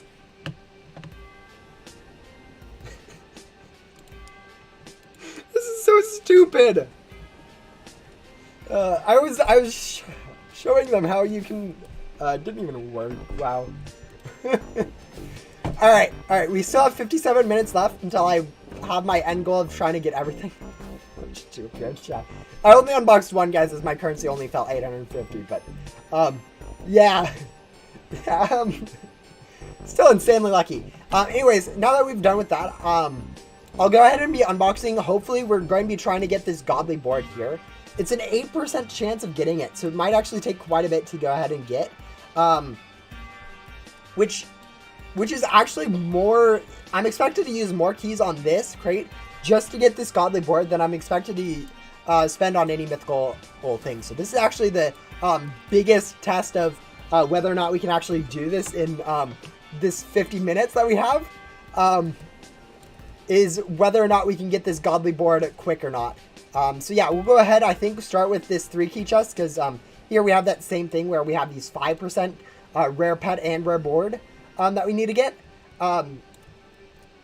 But yeah, the goal is to go ahead and unbox. I'm going to move this timer off because I think someone wants, nah, they can, oh, this timer's, my face is over that. I just realized my face was over that timer, so you guys haven't been able to see it. We'll move it back up here. Our goal is to get both this rare pet and rare board, so if we get like one right off the bat, that would be the ideal thing. I don't know what that is. I think that's, oh, that's the common. So yeah, we're going to end up getting a lot of commons most likely from all this. Ideally, we don't get 20 of these, and ideally we get 10 of this one and 10 of the common board. But with the 40% chance of this common pet, we are going to end up getting way more than we want of it.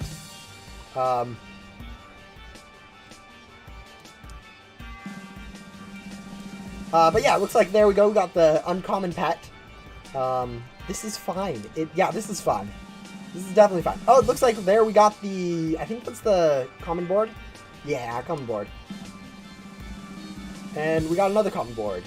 But yeah, this is a relatively cheap crate for 1,200 keys. So, not really needing to get anything super lucky here. It's not like the third where we'll be burning keys after keys. Ooh, I think it's the, no, that's just the uncommon board. But yeah, this is a really cool board, guys. This purple Playland, mainly because it is called purple. But yeah, it is definitely cool looking.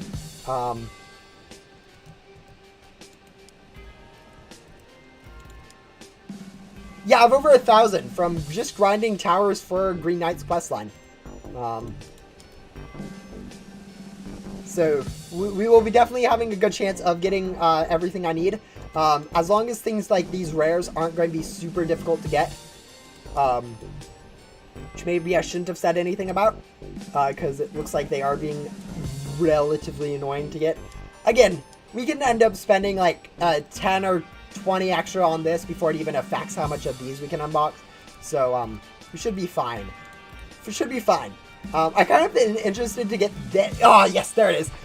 This one's actually super cool because it is a reskin of purple in a way. I don't think it's a perfect reskin of purple. I wouldn't consider a reskin of purple myself. Just mainly because it isn't purple. But you definitely can see it if I go ahead and equip it really quick. Okay, it's Scully Bully, so it's after P. PQRS. So yeah, right there. We'll lock it too because it is the rare. But yeah, if I go ahead and equip this, you guys can go ahead and see that it is really similar to purples and how it's designed. Really, the only difference is it isn't purple and it isn't named purple at all. But yeah, you guys can definitely go ahead and see that similarities there.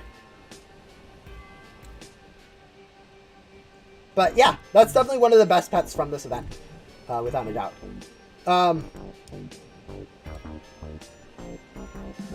Anyways, we do need to go ahead and get this rare board though from this thing, which might take up to 20 more keys, or maybe even more, or 20 more boxes, or even maybe not that many.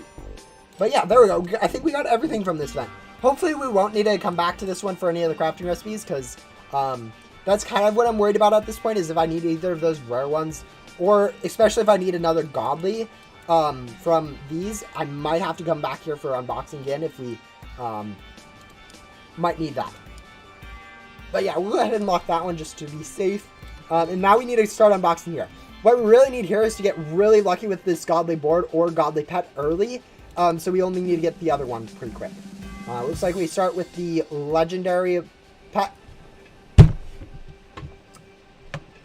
Or not. Or not. Maybe we do get really lucky and get the godly pet first try. No, that's insane. That will definitely make it a lot easier, since now all we need to do is worry about getting the godly board. Again, this godly board is definitely the rarer one. Alright, I do need to pay attention though to make sure I don't use more keys than I need to on this.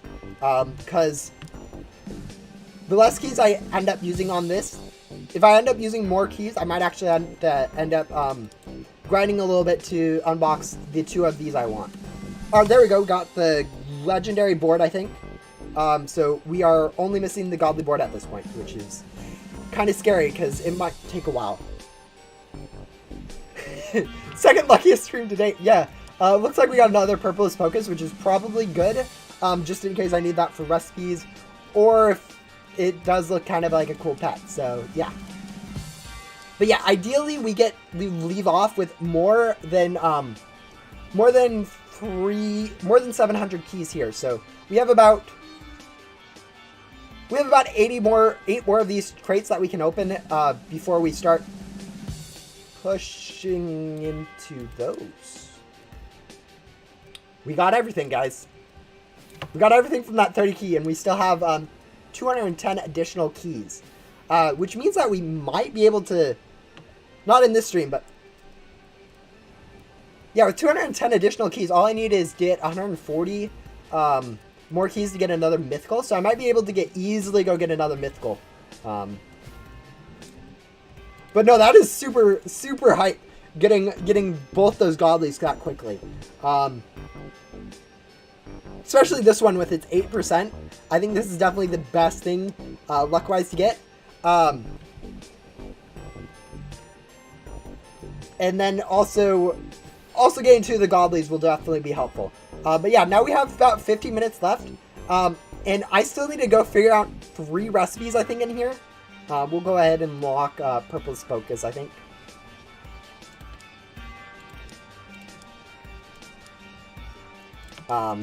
But yeah, we still need to go do all of these 4 crafting recipes in here. And I don't know the recipes to any of these, other than this first one, because it is kind of given to you for free. Whew! It's super lucky then that we got this Purplest Focus. Because having that extra one right off the bat is going to help with... Oh, shoot. Recipes. Recipes, guys. I just noticed this one is going to be a problem. Yikes. Yikes, yikes, yikes. Scary, scary. Oh, is this one required? Oh, shoot. Guys, we need one more of these. We need to do this recipe twice. Once to get it, and then once to do this recipe. I'm noticing. Oh, this might actually be harder than I'm thinking. These recipes are going to be... I think we'll start with doing this one because it is definitely the easiest one. So we need Evil Ducky. I think we actually... Funny thing is, we need another Smiler for this too. Okay, we need another Purple Pocus. Oh, this is so expensive. This is so expensive. Okay, we are good though on Eye Illuminated, so we don't need any more of those. This is... Uh-oh. You're going to need a lot more 30, though. No, I haven't crafted it yet. This recipe is given to begin with, and I haven't crafted it yet. So yeah, where's Smilers? Okay, we do have enough Smilers, so we don't need to unbox more of those. That's a relief. Alright, there we go. We'll craft that one. We'll get a bit of a lax peak, but we'll get ourselves our Soul Stealer. Now we need to figure out this one. I think I know what this recipe is. I'm fairly sure. Here, it gives you these two already. It's all boards, I guess. But yeah, it gives you these two already, so I'm fairly sure the recipe for this one is Pumpkin Carriage. Then it's going to be the Soul Sucker, or Soul Trapper. And then the boards, it says second and third best. I think that's referring to the second and third best from the candy shop. Which, if I remember correctly from the first part of this event, since they've recently added more to that, including another, like, best one. If I remember correctly, the first part of that event was, the second best was a legendary, and I'm fairly sure it is... Let's see, can we find it? Fairly sure it's Tricky and Treat. But it's either Tricky and Treat or,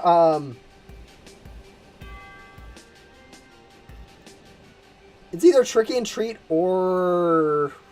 I can't find it. Yeah, I don't know what the other one is. But I think it's Tricky and Treat. Guys, please don't tell me hints in the chat. I haven't looked at there, so I don't actually know if you guys are. But I have this... Or it's Raveyard, I guess. Raveyard was the other one, if I remember correctly. Yeah. It's either Raveyard or Tricky and Treat. I think it's Tricky and Treat, but I might be wrong. I'll have to go check. I guess we can always just choose it. I think Mixie's the second one, so Slicer 2.0 is the first one. Okay, it looks like I am wrong on one of those two. We'll start with Tricky and Treat and switch that over to Raveyard, which doesn't look to be correct. At least not with Slicer, so we'll go ahead and switch Slicer over to Mixie, and then Raveyard over to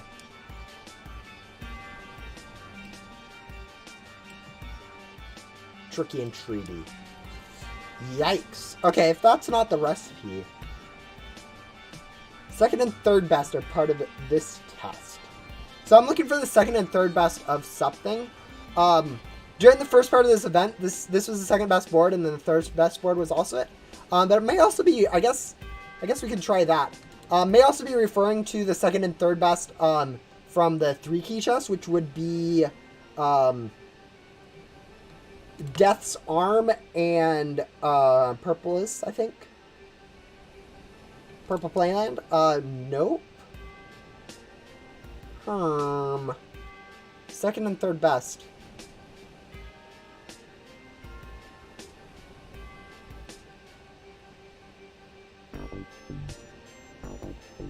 Oh, Slicer 2.0 is new? Yeah, okay.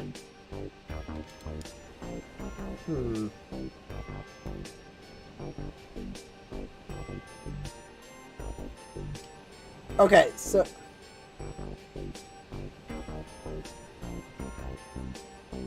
So yeah, Pumpkin Carriage is the best board of Godly Board. And then this one's kind of another one.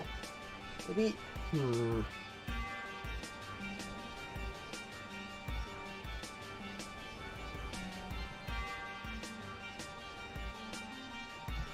My first instinct is to add Soul Sucker to this.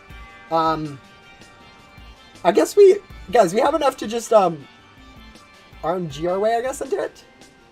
Or not RNG, but like guess and check our way, I guess, pretty comfortably, because all we need to do at this point is just try stuff, I guess. But yeah, no, it looks like we did figure out the recipe. That was actually kind of lucky, but yeah, that's the recipe, I guess. I don't deserve that rafting recipe. I don't quite understand. I'm assuming Graveyard is second best, and then this one is third best behind that one, rather than it just being second and third best from the same thing. But yeah, it looks like this is the crafting recipe. We'll go ahead and craft it. Does mean we do need another Soul Trapper, and Pumpkin Carriage, and Graveyard. So we will need to go keep that in mind for unboxing again later, but we'll go ahead and unbox that. But yeah, we did get Hades Chariot, which is actually a really cool looking thing. I should have enough for anything.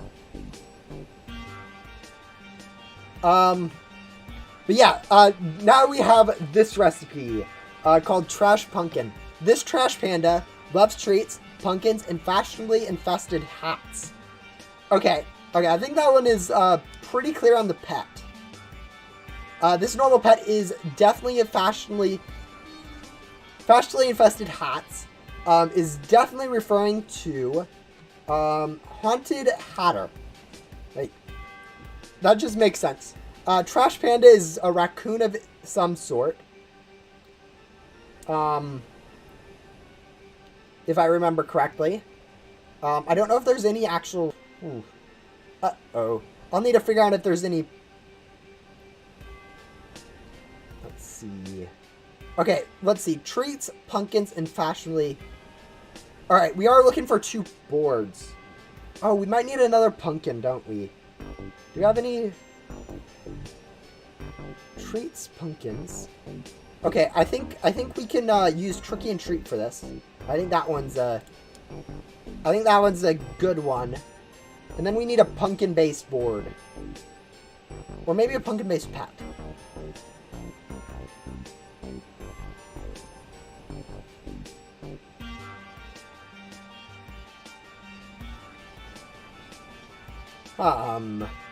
I am thinking we're doing a, I might need stuff from the regular. I'm not thinking of any raccoon-based, square pets. And I'm thinking they may have used a, yeah, and I'm also thinking I might need another Pumpkin Carriage for this one, too.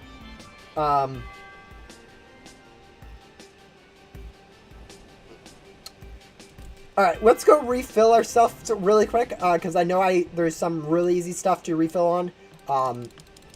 This I can purchase again really quick. And this I can purchase again really quick to make sure I have it. I don't think we're going to worry about this godly board, because that's going to be a pain later. But yeah. Yeah, Trash Panda is raccoon. I think. I'm fairly sure. I just don't know if there's any raccoon-based pets. I guess we could go look really quick, using this shop. So, for sure we have... Alright, let's see. Dizzy, new. Ooh, maybe Pumpkin Lord. Pumpkin Lord looks like a good one for Pumpkin.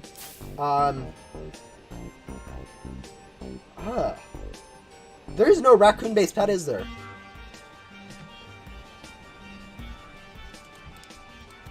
I guess I don't really know what's going on over here, I guess. No, there isn't. No, none of those are raccoon-based, and none of those are either. Alright. Alright, so it might require, hopping over to main hub, getting a raccoon really quick. Because I can't think of any other, anything else it could be.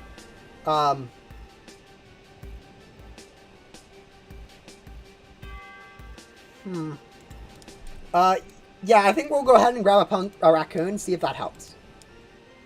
I don't know if this is in main hub or back door. I think we'll start with main hub because I think that's the most likely. But yeah, definitely these recipes are definitely going to take the longest of time to figure it out, especially now that we've spent a godly pet.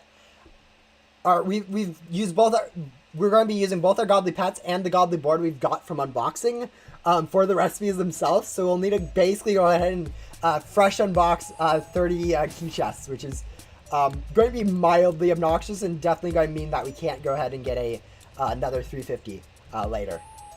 Anyways, we're looking for a raccoon.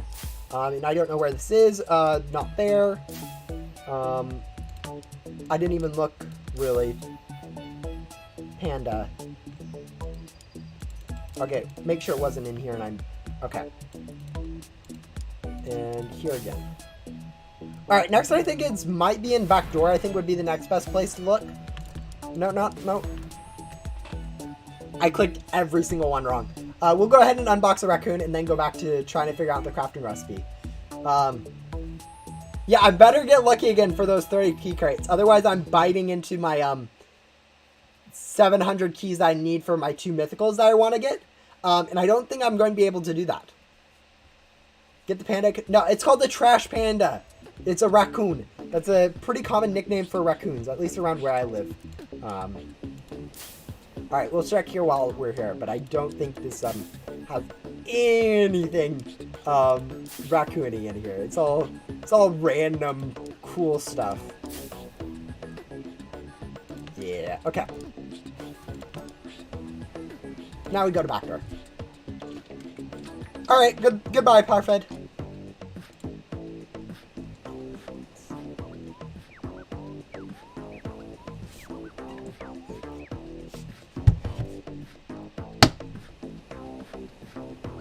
Maybe possible. Yeah, it might be possible, but I'm gonna go with no for now. Random cool expensive stuff. Yeah, expensive. I'm casually walking around with 3 billion gems right now, guys. Alright, I think there's a raccoon here somewhere, though. Otter, beaver, polar bear. Yeah, raccoon. Alright. Please just give me a raccoon first try so I don't have to unbox this thing multiple times.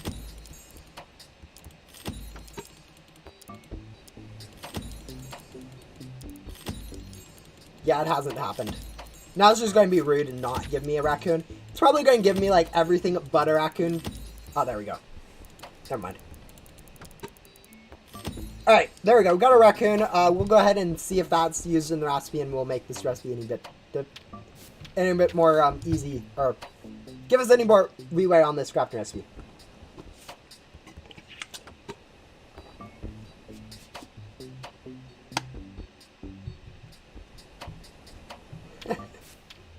Yeah, it might not be in back door. I think I might be overthinking this one a little bit, but I think it's definitely worth a try, especially since the other options mean not figuring out this recipe.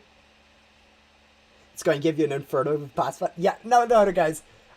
Just because I've got lucky with Godlies does not mean you have the same... Godlies are much easier to get than classifieds. So just because I get like 2 free Godlies or stuff when I shouldn't, doesn't mean that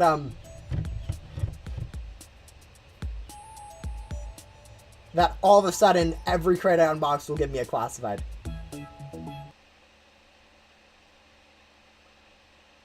Pumpkin Lord, yeah, I was thinking that one too.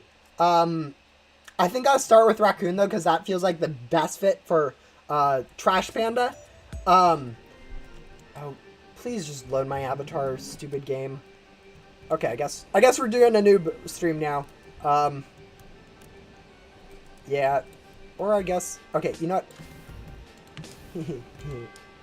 I don't need to rejoin, guys. I don't need to rejoin to fix my avatar. I can actually do this instead.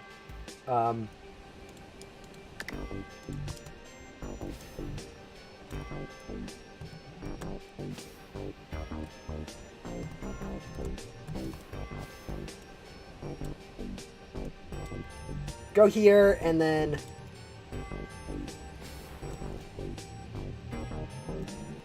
get out, and then you go fall off the cliff, and then your avatar will regen. Best way to get quick rebirths is to go ahead and just complete the bare minimum required for a rebirth before rebirthing. This general path is to go through... Alright guys, there we go, got our avatar back. This general path is to go through main hub, pretty much skip everything but Adam for the hoverboard. Then once you get to Ghost World, start with Yoko, and only do Gatekeeper and Yoko in Ghost World. Get through Backdoor, burn through Glitchy Loot Gums to get your antenna upgrades, and then do Agent Blaze in there. I think that's all you need to do, but yeah. Bugs. Yes, I'm using bugs to defeat the bugs. Anyways, now we need to go back to crafting, I think. Because, alright, we're working on crafting this Halloween recipe number 3. I'm thinking for here we'll use a raccoon. Do I not have a raccoon? Did I misspell raccoon? I did misspell raccoon. And hat. And then for boards, I am thinking of using treaty and Trick and Treaty, and also the pumpkin carriage for my boards. And this is not the recipe. The other thing I am thinking is over here, instead of raccoon for a pet, using the Pumpkin Lord as the pet. Guys, I can't spell raccoon. And then I still need a board to kind of match the Trash Panda part of it. So I don't know if there's any raccoon-based boards. So from this event, so we might be in a world of hurt here. But I think the best strategy, I think at this point, if this is correct so far, would be to guess and check. But I think we have just a little too many missing variables for it to be good enough for the guess and check strategy.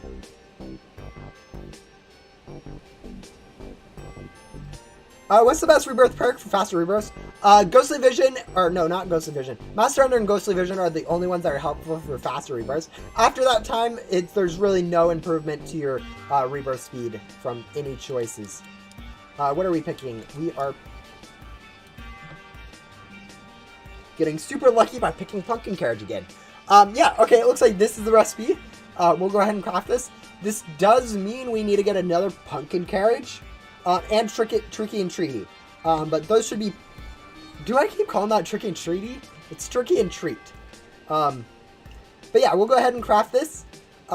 We do need to go now grab another Pumpkin Carriage and Trick and Treaty. Tricky and Treat. Blah, blah, blah, blah. Got really lucky with that one. Alright, we'll buy that one, and then we'll buy this one, and we'll have our inventory back. And now all we need to do is figure out this last crafting recipe. Are Divines worth it? No. No, they are not. For this last recipe, we will need to get another one of these, so we'll go ahead and really quickly grab that, I guess. What we need is Evil Ducky, Purplest Pocus, which is right there, Smiler, and this Illuminated, which is kind of expensive, mainly because of this Purplest Pocus it has. But yeah, we'll go ahead and craft this one again. So now we have 2 of those, Soul Stealer. And now we'll have to go figure out this last Soul Stealer, and then get a Purplest Pocus and a Soul Trapper again. So we'll need to get both of these 2 again once we figure out this last recipe. Tea is enchanting and always brings a smile. So I think in terms of... Okay, so what I'm seeing here is keywords. Obviously we have Soul Stealer, but also we have tea, enchanting, and smile is what I'm looking at. So what I'm thinking about there is going to be using Smiler again. If we can find it. It's this way still. PQRS. Again. Yeah, use another Smiler. Enchanting and then tea. And I think for tea, I think it's not the board, since we have a tea-based board, if I'm remembering correctly. No, Royalty Ride is from a previous event. T is enchanting and always brings a smile. I think we're definitely using Soul Stealer, or we're definitely using Soul Stealer. I think we're using Smiler. I think, in terms of boards, enchanting, I guess we can go do a quick look for enchant on both our pets and our boards, see if anything matches, because that's a really good way. Okay, nothing. What about just this? Nope. All right, I'm thinking board-wise though. There's something that does remind me a little bit about enchanting from this event, and that is actually Divine Caster. I feel like is somewhat like enchanting, but now we just need T, which is going to be another board, which is kind of. Do we have?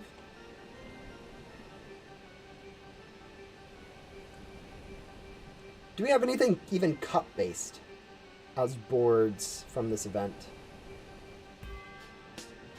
We have Graveyard, I guess,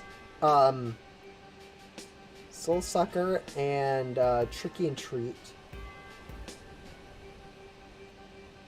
T. Oh, it's a square pet. Duh. That would help.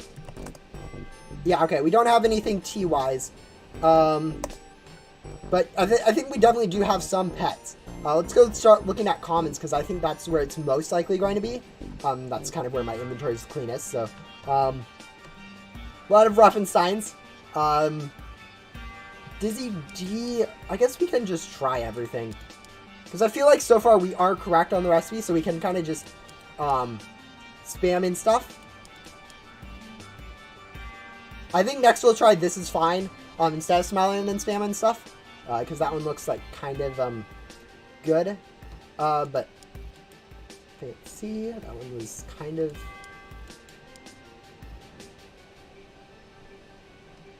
interesting. All right, we have one more uncommon that I'm missing. I think I've used Unfancy, and what's the other one? What's the other? Oh yeah, This Is Fine. Okay, I've used all of those. It's not uncommon. Next we have up is Rare. We are actually starting to run a little bit lower on time. Let's start. Uh-oh. Oh no, we're fine. I was thinking I may have had to use a Rare for something else. I wouldn't have it, but it looks like we haven't. Okay, not Pumpkin Lord. I wasn't thinking that. Ignis Purpose, maybe? No.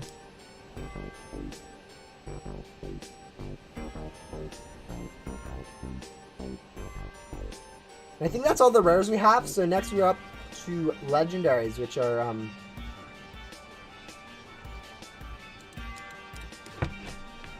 oh, Misty! Oh, this is why you just try everything on recipes, because I have no idea how Misty would relate to it. I think other than maybe this T at the end stands for T, but yeah, I don't know. That's our tea time. That is every single recipe now. We have all these recipes completed. We'll go ahead and craft that one. We have crafted everything from this event now. The only thing now that we are missing from this event, if we go look at our journal, is going to be all the mythicals, because I haven't unboxed any of those. And I think that's it in terms of our index, at least. All right. Yeah, in terms of our index, the only thing we're missing is both those two mythicals. And for this Halloween event, both these two mythicals. Unfortunately, though, we are actually still missing stuff from this event, because we've been unboxed some of these 30 crate keys for the Godlies, got them for our index, but how to go use them for crafting. So I still need to go ahead and use this little bit of time left to go ahead and craft or unbox for both these Godlies. And these Godlies are hard to get. Got quite lucky with them the first time, so hopefully it isn't as hard to get them the second time around, or second and third time around, because I did get two of those. But yeah, we'll see. Oh, this is the part of the stream that is most worrying to me, because I only have 7 crates of these to unbox. 7 crates times 12%. Only is 84%. 84% average chance of getting a godly pet. And only just over 50% for a godly board. So chances are actually against us for getting getting what I want from this stuff. So, yikes. You actually need, you need 1,400. So yeah, we'll go ahead. Pretty much all we need, though, is a godly pet and a godly boar. That increases our chances a lot. Now all we need is the rare one. I mean, this is the one that I was least likely to get.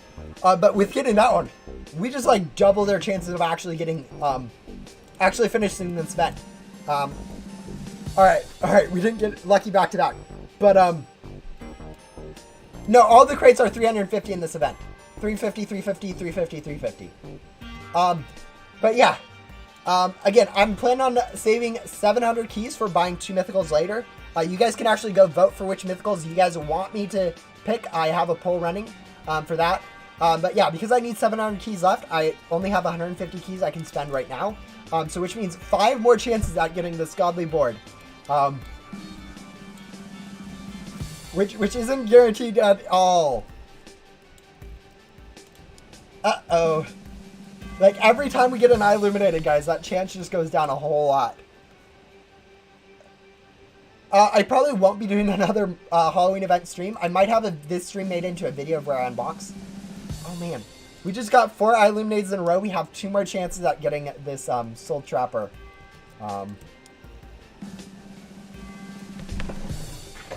Yes! Yes! I now have everything from this event except for the mythicals. Yes! Oh, there we go. Yes. You guys have no idea how worried I was about having to grind for that. That thing is so RNG dependent. So RNG dependent. At that 8%, I've gotten super lucky getting both of these. But yeah, at that 8%, it is not unheard of for you to have to open 20 or 30 crates. Which at 30 keys per crate, 20 crates is already 600 keys. If you have to spend 30 crates just to get this mythical board, or this godly board for the first time, that's 900 keys. Which is more than 2 mythicals. Which is not unheard of. And for us to get, like, 2 of these in my limited amount of keys, oh, that's so good. But yeah. We'll go ahead and pause because we have finished the Halloween event. Whew. Yeah, it's now only 6 more hours of grinding if I want to get both mythicals. Yeah, I'm not going to do 6 hours of grinding, I don't think. But what I am going to go do is, you guys had a poll. Your poll was which mythicals I will buy. You guys can still vote in that right now. And it looks like, though, we do have a clear winner with you guys wanting me to go ahead and buy this Wisp pet. So we'll go ahead and buy this Wisp pet for you guys. Get this nice unbox. It's actually, I kind of like this model as a pet much more than I like it as a boss. But yeah, 43% of you guys decided that this was the one I should go unbox. I don't know if you guys are trolling, because this is probably my least favorite, but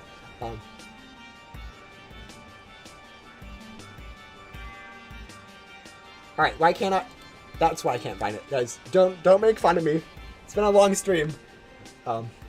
Definitely wasn't looking for like a minute on for a mini Wisp pet in my hoverboard inventory.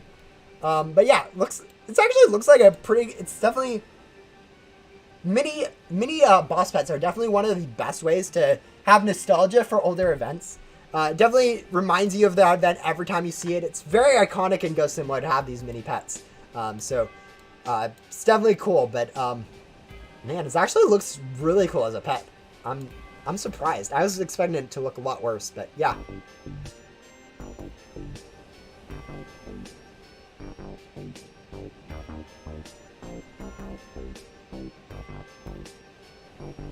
Yeah, I definitely agree that these definitely look better. But I can see why you want this nostalgia. It's actually not horrible looking. I was expecting it to be much worse looking.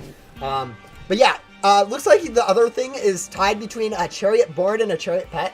I'm going to go ahead and take the liberty. I could have you guys vote again, but I'm going to go ahead and take the... Actually, I'll have you guys break up that tie. Never mind. I'm not going to say anything.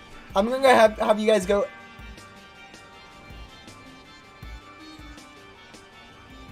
Who made it a three-way tie? Who made it a three-way tie? All right, I'll go ahead and end that poll. You guys will have 40% for Wispet, which we already got. We'll go ahead and make a another poll. You guys better not be rigging this one. Second mythical. We have this chariot board. We have the chariot pet. And we also have the Wisp board.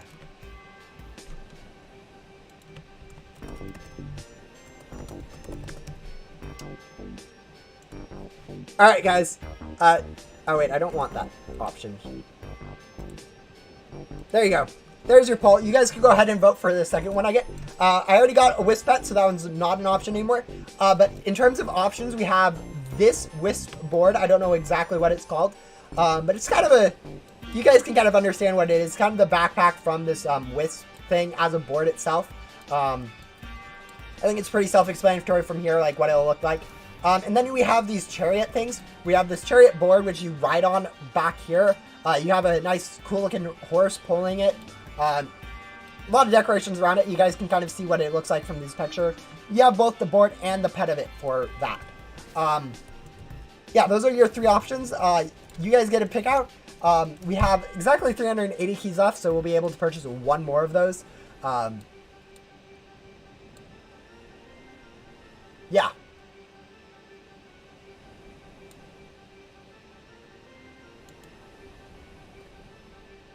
So we'll leave that running for a little bit, I think. Give you guys time to vote, see if anyone else comes in and wanted to vote on that. And yeah, I still have 30 more keys. The thing is, I can either buy one more of these, which I don't think I will do because, like, chances are I will get an eye illuminated over 50%, which would be really unfortunate because I already have, like, 20 of those. Like, look how many eye illuminateds I have. But I think while you guys are voting, I'll go ahead and run through my inventory really quick and lock everything I've just gotten. So yeah, I think definitely the best things I've gotten from this event are going to be those craftables. I think crafting those is definitely something that most people are not going to be able to do with how expensive all those crafting recipes were. Like, they were so expensive, I'm ending up with only 45,000 candies out of the 300,000 candies I started with, so it was quite expensive both on candies and on keys. But yeah, we used 2 of the 3 evil duckies we got. One of the haunted hatters that I got. Oh, I've already missed something, haven't I? Alright, we'll go use this. If you mass trash, you can kind of see what you have unlocked, which is really great for seeing what you have as new in your inventory, and what needs to get locked, so... yeah, Purple's Pocus is, we got really lucky with these. We got 3 of these overall with like, just over 360 total keys. We managed to get 3 of these, which is, actually insane. We were like, we had like a good chance at 1 and like a decent chance at 2, but 3 was just super lucky with.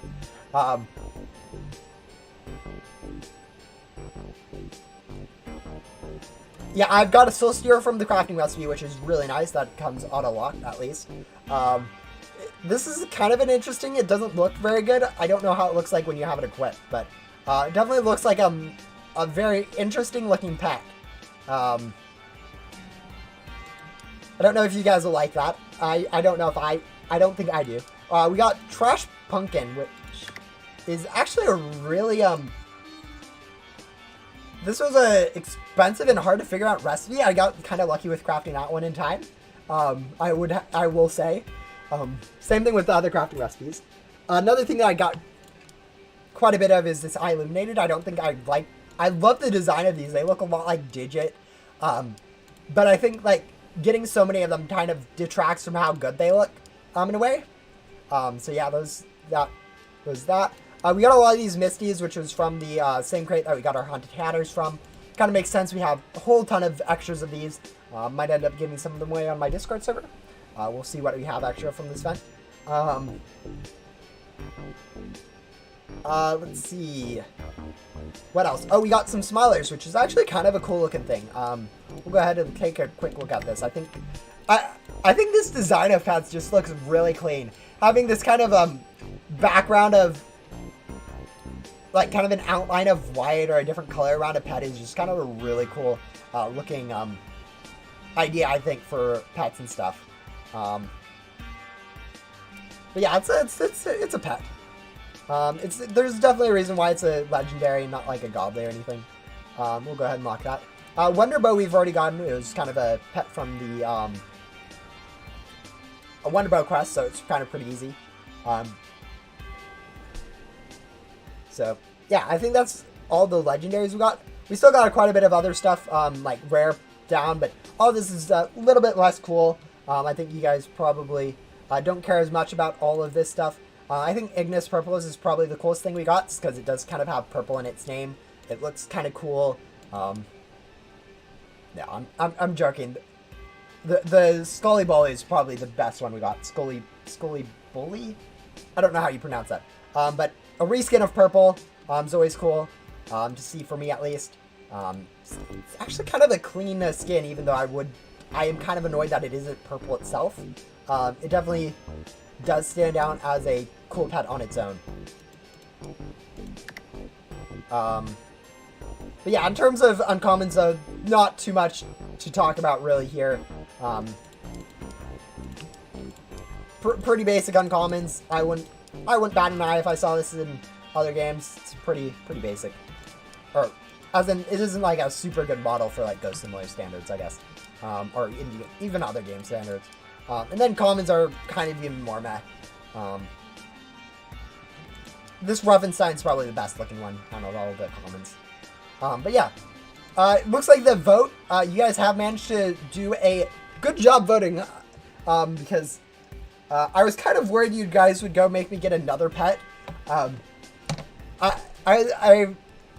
But you guys have managed to go ahead and vote for the Chariot board, which was kind of what I was thinking would be the best, because that does give us a mythical pet and a mythical board from this event, from both different sets, so it is kind of a nice, make sure this is the mythical board. This is the mythical board. Give us a good spread on this stuff. It's a really cool looking board. This was definitely my favorite thing when the thing came out, was seeing this. It was like, whoa. Didn't match the theme of the event with the Wisp, which was kind of interesting, but it was definitely a cool looking, it's kind of a big looking board. The tilt factor is a little bit interesting not to have. Some boards have a lot more tilt factor than others, but with this one, it is kind of a really cool looking board. You have the nice swirls around. You have a very decorated castle base thing in here. Very, very Halloween themey. So yeah, good job voting, guys. Not deciding to do me into getting me 2 pets, which I would have been fine with and I would have still bought. But yeah, that's definitely an interesting thing. Another glitching board? No, it's not a glitching board, guys. It won't glitch anything. Its hitbox is still small. As you guys can see, okay, maybe this isn't the greatest example. I'm stuck in the floor. But like, as you guys can see,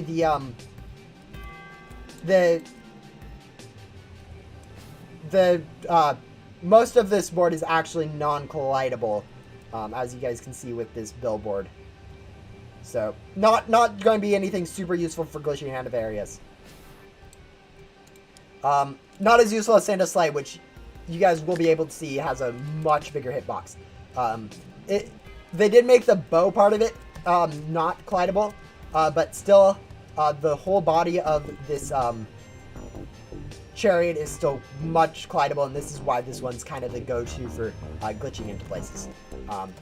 But yeah, this is definitely a really cool event. I definitely enjoyed being able to max out and get everything from this event for like the first time. The only things I am missing is actually 2 mythicals, which would take a lot more grind to get, and I don't think I ever really plan on getting. Especially since as it stands right now, I'm really kind of done with the event after doing 109 towers for it and getting all the stuff for crafting. Really, fortunately, I'm pretty much done with this event. It definitely was nice to go ahead and get the stuff I did. Hopefully, you guys have been able to get the stuff you want from this event. One of the things I know is that most of you guys probably won't be able to do is a lot of these crafting recipes. Now that I've done them myself, I'm realizing they're quite expensive. But yeah, especially this one I think was one of the more expensive ones, requiring a godly board from the 30 crate key, which you get at an 8% chance, is going to be kind of ridiculous. It does look like a really cool board though. This looks like a Headless Hollow's horse, which is, I think, really sick. But yeah, hopefully you guys are able to get the stuff you want from this event. I definitely enjoyed grinding this event.